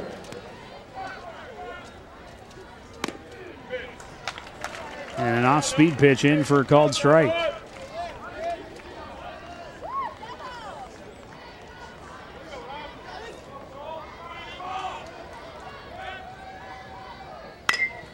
High fly ball to left field, long run. Making the catch just in fair territory is Jeremy. That's not Jeremy Batten, that's Mike Brummer out in left field now. But again, Griffin a little bit late to go to the bag. First, they didn't have anybody covering third base.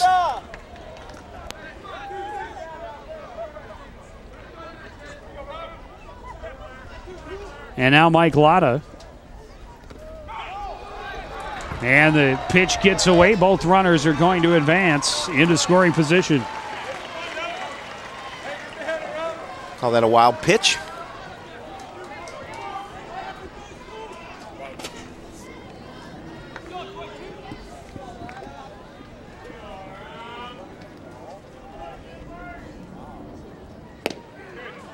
And now a called strike. Well, you talked about a lot of very good hitter, and a hit to the gap here scores 2. And that 6-run cushion, it would be huge. I would think so. Anything under 5 means you could tie it with the swing of a bat. 6 means you need at least 2 big swings.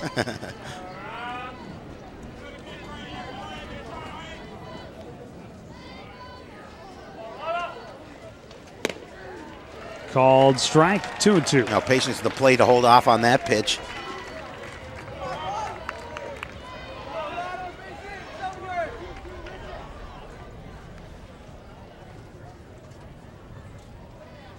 This one right back up the middle, and it will indeed score 2.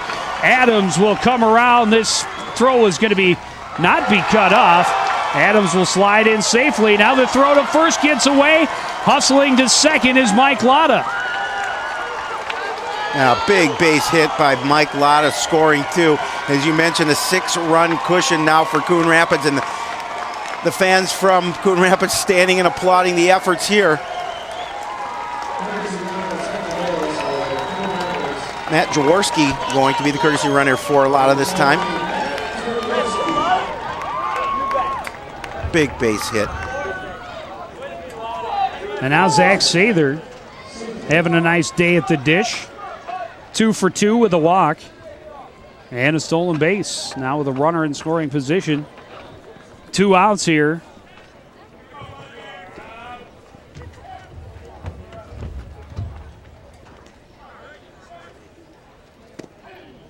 Oof, that was a nice pitch. Yeah, it was a beautiful pitch.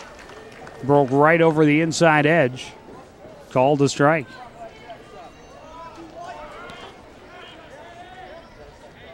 Fastball swung on and missed.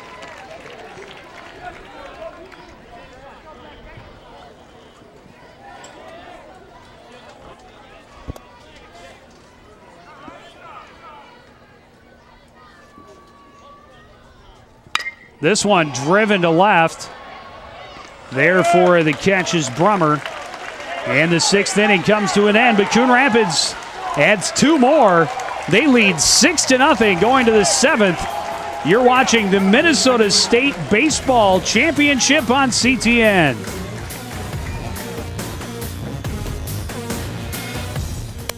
Thinking about the dish? Look what you lose. Going deep. Item 6 is to consider conditional use permit and site plan.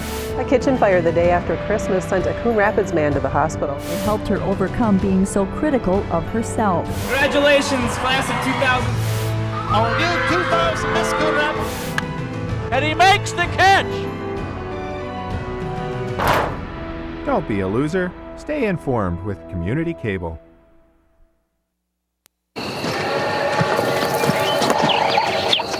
Global warming. Some say irreversible consequences are 30 years away. 30 years? That won't affect me.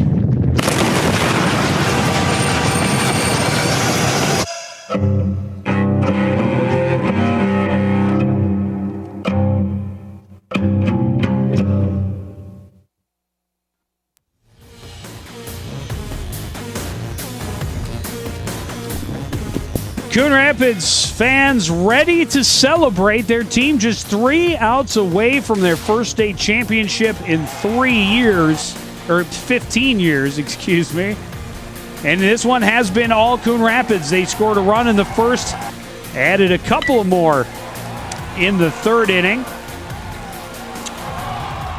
And then one more on this gorgeous RBI bunt single by Miller, scoring a runner from second base. Good heads-up base running by Zach Sather. And then in the 6th, a 2-run single by Mike Lotta makes it a 6-0 ball game as we head to the 7th inning. Well, Ryan Habel looking for the complete game. He's pitched a gem here tonight. Been in control. Matt Kruger, the center fielder, leading things off. He's 1 for 2, had a single in the first, a fly to left in the 4th. We have a new third base minder, Andrew Nags. This one hit well to left. hooking towards the foul line. A diving catch by Zach Vierling for out number 1. Wow. What a great effort by Vierling as he ran a long way. Right in front of the Butter Colonel sign. Made the dive for the out. That's 1 away here in the top of the 7th. Could have been just a long strike. Instead, thanks to some outstanding effort by the Cardinal outfielder, it's out number 1. Nolan Johnson doubled in his last at bat. Only extra base hit for either team in this club. This one sky high to short right field. Shimshak rather is under it. Out number 2. And now the Cardinals just 1 out away from that championship. Now, and the crowd on their feet, they know it here. 6-0 Coon Rapids. As you mentioned, 1 more out and the state championship is theirs. Joe Millpoint, the last hope for the Jaguars. And at this point, they would need a monumental 2-out rally. I would think so. That one just misses 1-0. That groan from the fans looking for the strike.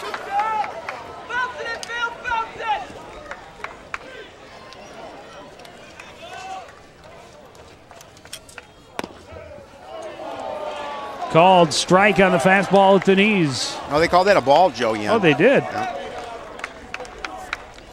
All of a sudden, the ball calls are more animated than they were earlier.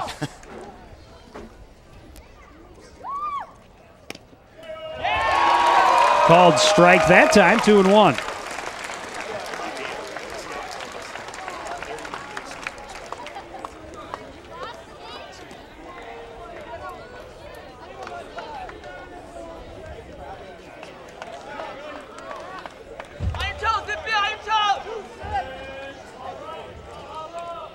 Two and 1. And 2-2. Nice pitch there, right on the inside corner. And the Cardinals now 1 strike away from a state championship. Just misses full count. And the suspense continues.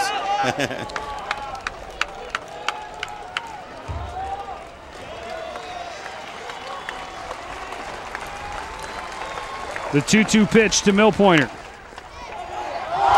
Bobbled by Hable. Sather Nags barehanded it, but no chance for the throw. And that's going to be an error on the Cardinal pitcher. And the Jaguars still have some life. They do. They do. Unfortunately, slow roller. It was a slow roller but back to the mound, and it just got past Ryan Hable.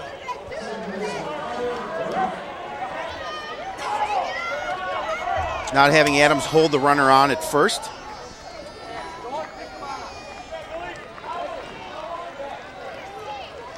Able just taking a step off the mound, maybe just calm his nerves just a little bit, or at least attempt to.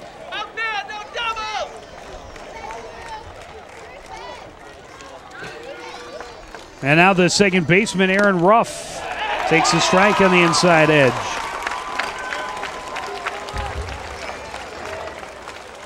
Dugout up for Coon Rapids, fans up for Coon Rapids.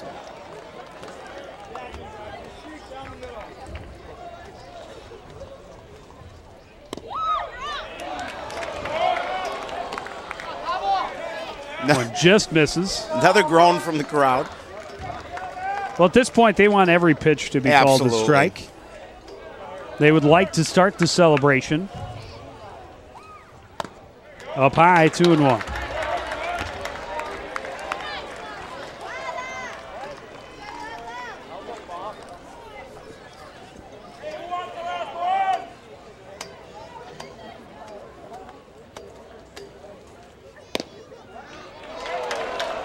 Another one that just barely misses. It's 3-1.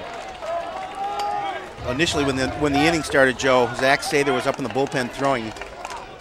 Nobody there now.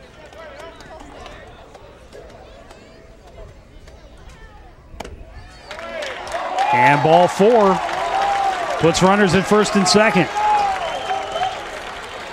Only the second walk of the ball game for Hable.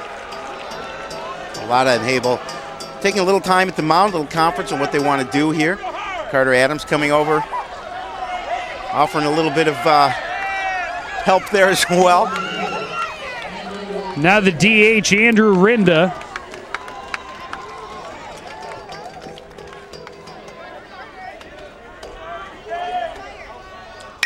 And this one ripped toward the gap. It'll fall in front of Miller. Miller's going to come up throwing, aiming for the plate, and a run is going to score. The shutout is broken up, and the inning continues.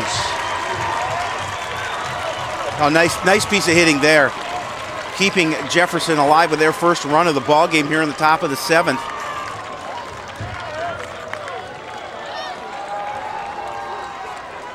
Jerry Coe's going to take a walk to the mound right now. I don't know if we'll see Zach Sather come in or if we'll let Hable. He'll let Hable continue to finish the game.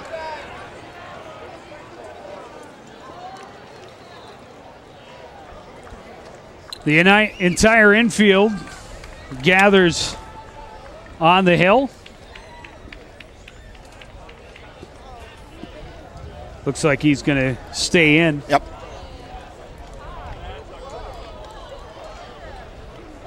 Just want to take a chance to refocus. They got those first 2 outs in this inning so quickly. And then that little error, a walk and a single.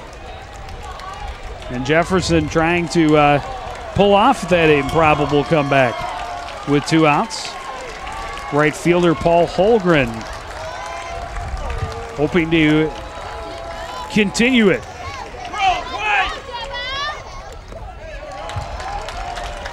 Down low, 1-0.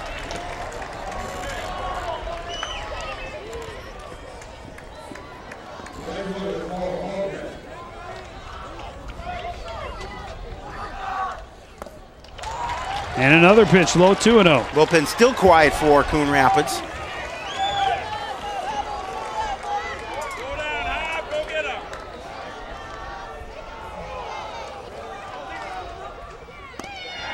That one's in for a strike, 2-1.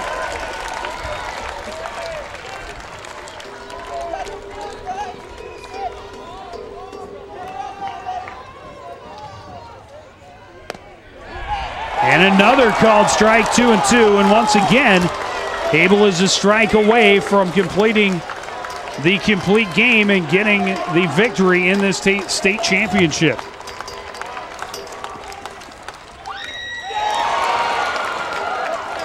Just got a piece of it. Well, Joe, we were just handed a press release for the all-tournament team. 2 Cardinals have made it, Cody Beam and Mike Lotta, and actually 2 Jefferson players have made it, Matt Voldis and Matt Kruger. Congratulations to those players. This one hit left side, Nags grabs it, tags the bag, and the Coon Rapids Cardinals are the 2008 Minnesota State Baseball Champions. I just got a little bit of a goosebump, Joe. That is so exciting.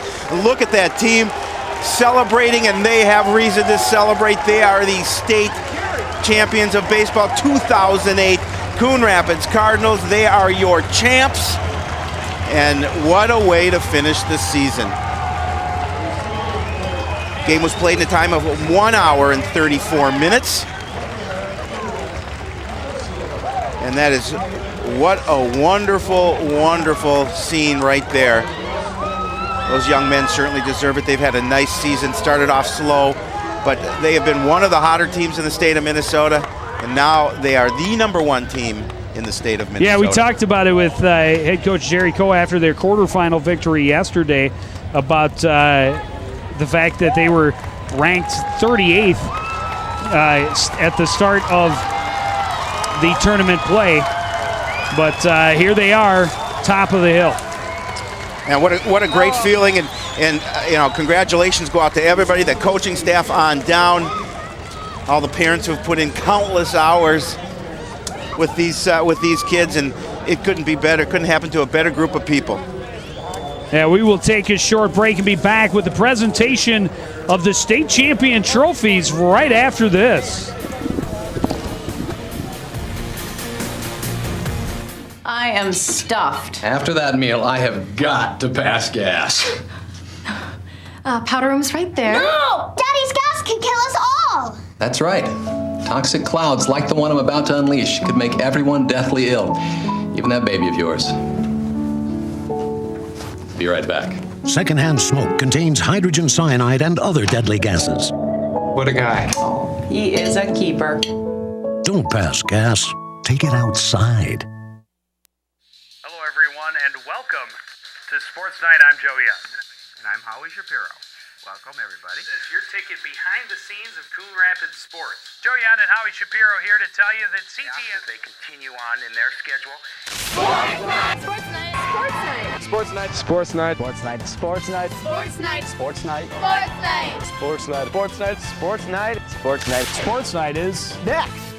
Hello, everyone, and welcome to Sports Night. I'm Joe Young. And I'm Howie Shapiro. Back up. Hey, Mike Bennett. Back in midway. As your name is called, these students have distinguished themselves by their athletic excellence, leadership, team commitment, and exceptional sportsmanship.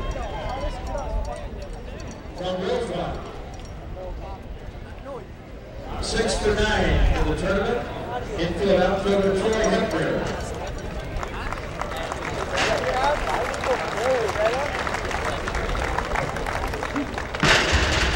Chaska, 5-9 in the tournament, struck out 10 as a pitcher, Brad Hand.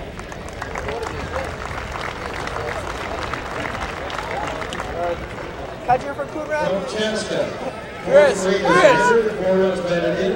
Chris. Pitcher John Straka. Chris. Lada. St. Michael Albertville, third baseman, 3 for 10 with 4 runs batted in. Mike Carlson. Catcher for All State, Mike Lada. Grand Rapids, third baseman, 5-9 in the tournament, Sam Sparrow. Down about the hoodie. Down about the hoodie. Down about the hoodie, please. Good job, boys. Grand Rapids, first baseman, designated hitter, 6-3-11 in the tournament, Kyle Figgins.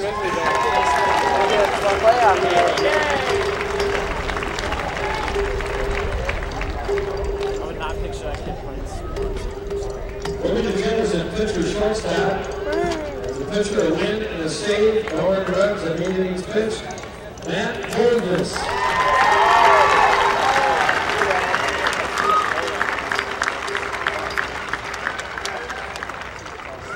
Moving to Jefferson, center fielder, 5 for 10 in the tournament, Matt Kroger.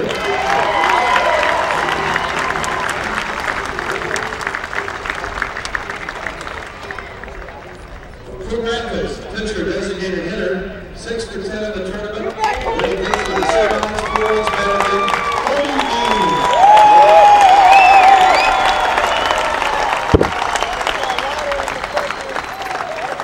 And in Coon Rapids, the catcher, 6 for 11.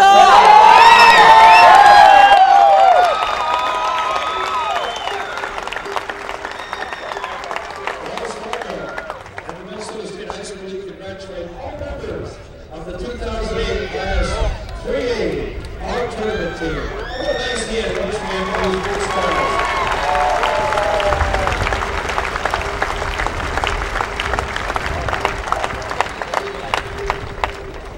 Silver medals in the second place class 3A team trophy being awarded to Bloomington Jefferson.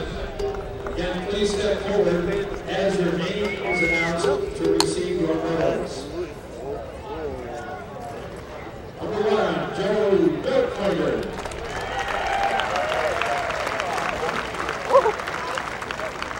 Two, Aaron Ruff.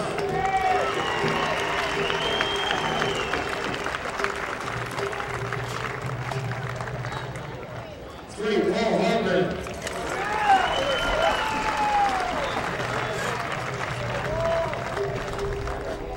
Four, Mike Bindle.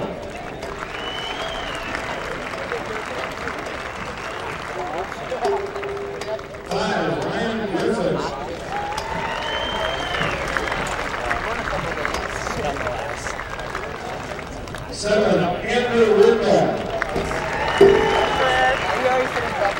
Look at you,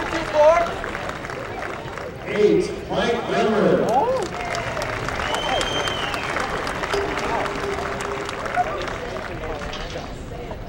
9, Luke Larson.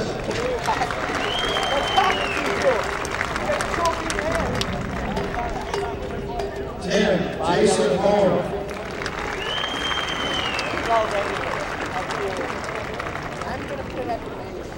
11, Jack Kruger.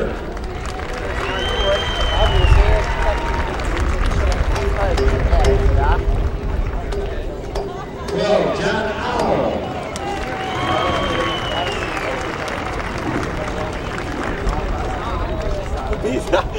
15, Mark Hogan's.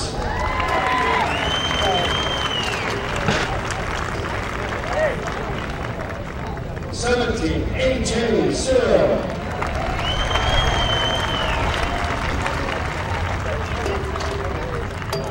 20, Jeremy Matt.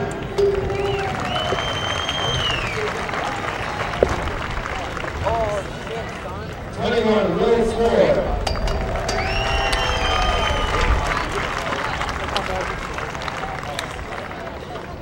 22, Connor Klein.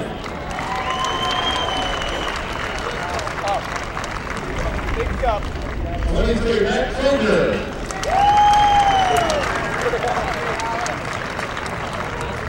44, Owen Johnson.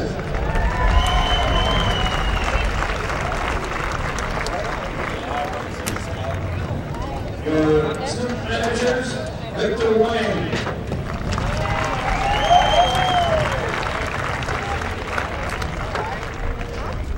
And Josh Brady.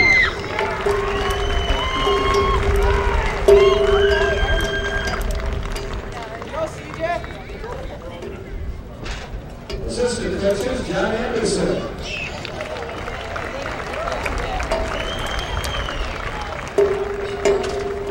Mike Vincent.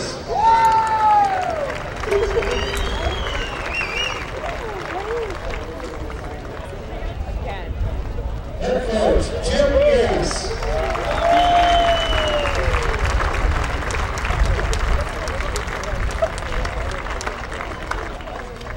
And now the captains of the women's cricket squad, please step forward to accept your second place trophy in Class 3A. The Bloomington Jefferson Jaguars.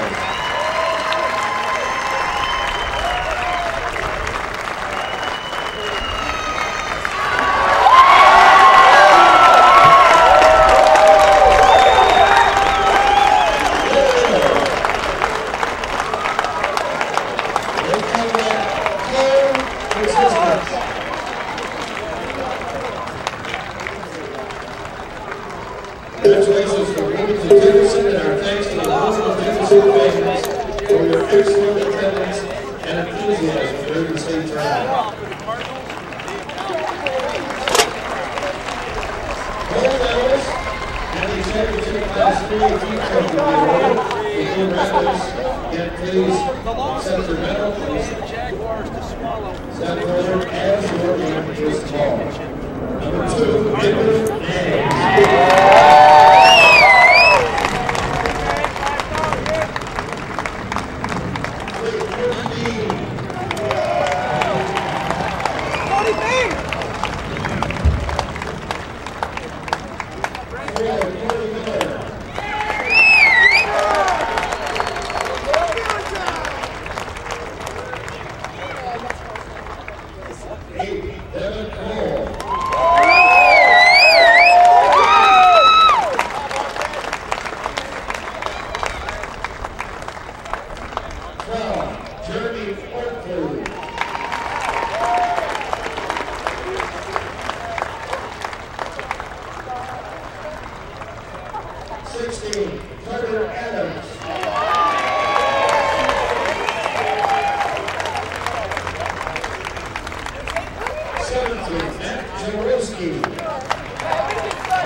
Jefferson.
Now will the captains of the Coon Rapids Cardinals please step forward to accept your 3-game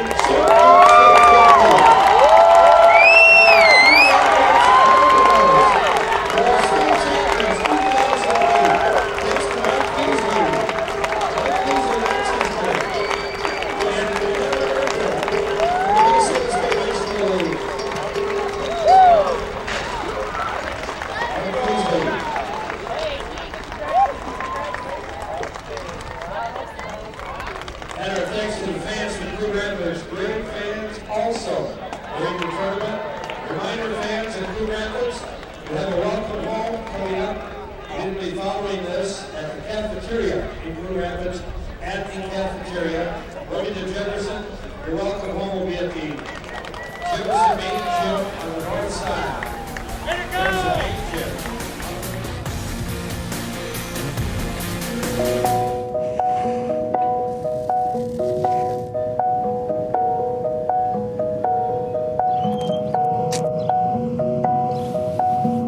When someone abducts a child, they're not about to advertise it. But we will. Sign up at wirelessamberAlerts.org to get free Amber Alert text messages on your cell phone. Help put a child abductor out of business for good. Wireless Amber Alerts. A child is calling for help. What's that? I don't know. Something I kind of made. Ooh, what's it do? What do I do? Well, thanks for asking. I ring my bell and I like to dance. What do I do? Well, thanks for asking. Ow! Yeah, it still needs a little work. Anything's possible. Keep thinking. Get started on your own inventions or just play some games at inventnow.org. The second season starts right now. Wow, do we have a show for you tonight? Come out! Busy afternoon Monday for firefighters trying to contain several grass fires along. This is going to be a very good and very close game. Welcome to Sports Night. I'm Joe Young. And I'm Howie Shapiro. Hello, everyone. Welcome to Talk of the Town. Such a big event definitely needs a third man.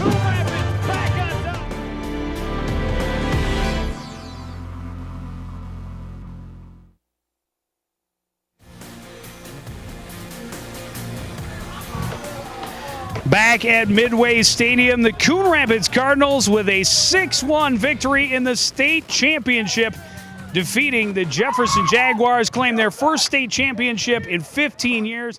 I'm joined now by a couple of the heroes of the game and the tournament. On my right, Cody Beam. On my left, the starter, Ryan Habel. And Ryan, great game today. How did it feel out there? Felt good. Haven't pitched in a while, so my arm felt really good. Everything was pretty solid throughout the whole time. Now, we talked a little bit about it early in the game that you hadn't seen a lot of action late in the season and especially in the playoffs. What was it like sitting there from the bullpen and not getting a chance to work and watching the other guys in the postseason? I just cheered for him the whole time. Knew I'd get my chance sooner or later, and finally did. And it was in the state championship. So. Now you knew last night that this was going to be your game. How was it sleeping last night? I actually went to bed right away. I didn't really feel anything. Woke up, wasn't really bad. It finally hit me once we got here that it was a state championship game. Well, you pitched outstanding. Congratulations on the victory. On the other side, Cody Beam, one of the top hitters in the tournament, and you make the all-tournament. Amazing in the state tournament, and to win. It's been a long time for the school, so it's a good feeling.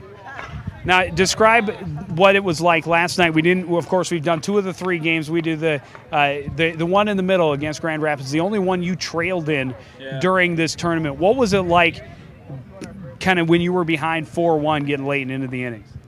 We just stayed with what we did. We felt like, I don't know, there's a chance we could stop or whatever, but we kept with it, did what we had to do, and came out winning 5-4. And how big was it to get that early lead and then keep building on it today? It was huge. We had to just do that, and we won.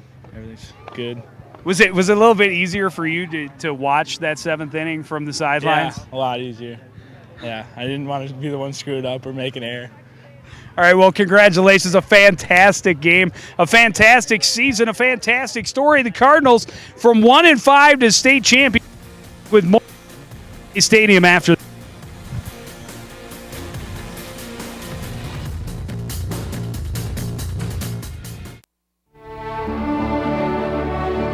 What is a hero?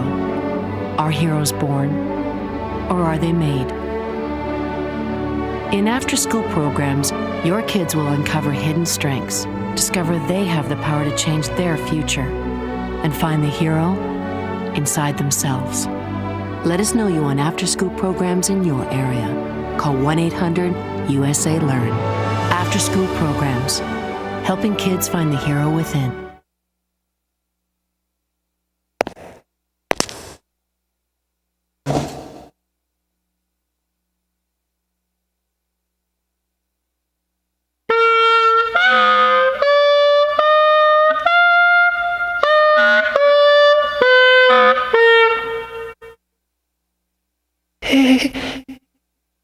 I'm handsome. Fact: fine arts activities can increase a student's self-esteem. A message from the Minnesota State High School League. Back at Midway Stadium, the Coon Rapids Cardinals, a 6-1 winner in the state championship over Bloomington Jefferson. Standing with head coach Jerry Coe. And Coach. Wasn't it? Yeah, and it's the right way to finish. What is the secret? Last time you got to the tournament, you started 1-7. This time, you start 1-5, and you win the tournament. I think this year we might have started 1-7. So I'm not sure what the record was, but we didn't start very well. I don't know what the secret is. I guess the secret might be bad starts and good finishes. I don't know. I don't want to do this anymore, though. I don't want to start like that because there's a lot of pressure on the kids, and the community is expecting big things from the team. And I'm sure everybody was scratching their head saying, what's going on, and we don't have the answers, or we didn't at the time. And the kids just started playing ball, and everything came together in the sections, and the defense worked. The pitching was there, and the hitting was timely, and everything every play we worked or every replacement we put in always did a good job, and it was just like we're destined to win. Well, we enjoyed being a part of it, but you talked about the pitching we've talked about over and over, how well this team pitched, especially down the stretch. But here in the tournament, 32 hits in 3 games is pretty impressive. Yeah, not bad against state tournament pitchers. I know we didn't face everybody's number one, but we'll take that. We'll take 10 hits a game. We have that watermark, one error less a game. we want 8 hits or more a game, and I think we reached both of those maybe in the tournament. We might have had one game where we had some errors, but they didn't hurt us. And I don't know, it just came together. I can't explain it, and I wish I could. If I could explain it, I'd do it every year. Well, congratulations, and thank you for letting us be a part of it. We have, gotten so close and seen this team on the verge so many times, and to see you break through and just take it all the way has been a lot of fun for us. Well, we appreciate your, publicity for our team, and you guys always do a good job. ZTN is great. Well, thank you. Congratulations. Enjoy the victory. We'll take a short break and be back to wrap things up with Howie Shapiro right after this.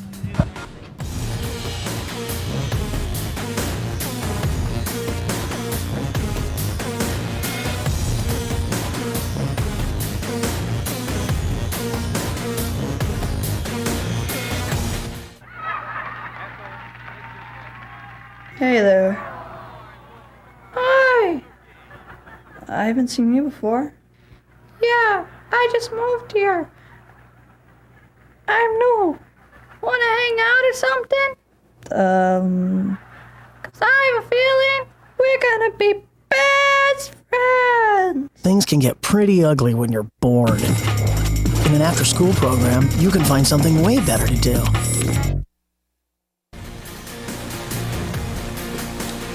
Steve Schreier pitched the first game of this state tournament, and he pitches the ice bucket over head coach Jerry Coe to celebrate their state championship, and that is a cold shoulder that head coach Jerry Coe would like to receive every single year. Yeah, that's probably the coldest bath he's ever had. But again, we're obviously from the top. We're so happy for this Cardinal team, and we've been obviously working close with him over the number of years. Couldn't be more happy for Jerry Coe. What a great guy! What a great manager! And really, this team was a team that no superstars on this ball club. No. Started out at 1-7, and really the second half of the season they turned it on. And they didn't look back, Joe. And just so much fun to watch throughout the year. We didn't get to do a lot during the regular season, only about 2 or 3 games, but we've seen a lot in the playoffs. And just watching this team play with so much heart, when they got down, they never gave up. They got back in it. They got the victories any way they could, but they never lost in the playoffs. That's something that most of the teams here in the state tournament couldn't say, because a lot of the state tournament teams had to get through at least one loss in the section tournament. Yeah, I mean, it's an incredible mark, because you look at the fact, even with a great baseball team, a team wins day in and day out, they're going to have an off day, but the Cardinals just doing what they needed to do. They played the basics. They played small ball when they needed to. They pitched well. They hit the long ball when they needed to in terms of extra base hits, mostly singles in this section tournament play, but they did what they needed to do. And as you mentioned when you were talking to Coach Coe, over 30 hits in 3 games, that's pretty good. Yeah, and all 10 hits in this championship game were singles, but they get the 6 runs, 1 here, 2 there, and they get the victory. Take a look at how they got to the big victory. It started in the first inning. The Cardinals got a walk, a stolen base, and then an RBI single by Cody Beam to score the first runner of the game. The second run scored on a wild pitch, Mike Latta coming in the third. And then Rick Shimshak driving in a run also in the third. They score 2 there, take a 3-0 lead. And then the most exciting play of the game, I think, Corey Miller dropping out a bunt with a runner at second, and Sather alertly heads up, base running. Good call at third base for Coach Coe to send him. Nobody covering the plate. And then in the 6th, Mike Latta driving in 2 with a single. He had 2 hits, 2 RBI in this game. Latta and Corey Beam, 2 members of the Cardinals that made the all-tournament team, and a very well-deserved and well-earned celebration for the Coon Rapids Cardinal baseball team, the 2008 state champions. Yeah, and some of the things that Coach Coe talked about with you is the fact that this community is used to winning baseball, and when they start a season at 1-7, you may hear some grumbles here and there throughout the community, but they didn't let that affect them, and they came into this game, and I think they were pretty confident. They're certainly not cocky, but confident in the fact that they played well, didn't lose a game in any of the playoffs so far, and from start to finish really controlled this game. Yeah, and they got it from all aspects. They came out hitting the ball well. They were patient at the plate, which we've always talked about. They got themselves 3 walks in that first inning. They got some timely hitting. Good pitching from Ryan Habel, but great defense behind him. The Cardinals, remember, turned 2 double plays in the first 2 innings of this game. Yeah, and not the miscues. They had 3 errors against Grand Rapids in the game previous, but only 1 today, and he talked about that mistake. And that didn't come until the 2 outs at the top of the 7th. And he talks about that. Errors can hurt you, but it didn't hurt him in this situation. And they just did what they needed to do, played Cardinal ball, and they're state champs. It's so exciting. Yeah, it absolutely can't explain how excited we are to be a part of this. We have been so proud to be members of the Coon Rapids Cardinal community and support their high school sports throughout the years, and to have the opportunity to see them kneel down in front of the what we will call big press in the Twin Cities, to have their pictures taken and put on the front of the tomorrow's sports section was incredibly thrilling for us just to be down there and watch that. Yeah, and the way this community has made us feel throughout the years, and especially through these last games, they've been so warm and welcome to us and appreciative of what we do. But we turn around and we're so appreciative of what they do for this community and what they do for us, and the fact that these Cardinals just played scrappy baseball and won the game. And I guess that's all there is to be said. That is. It was an honor to be a part of it, and forever the Coon Rapids Cardinals can say they are 3-time state champions in 6 chances here in the tournament. First time they have won since 1993.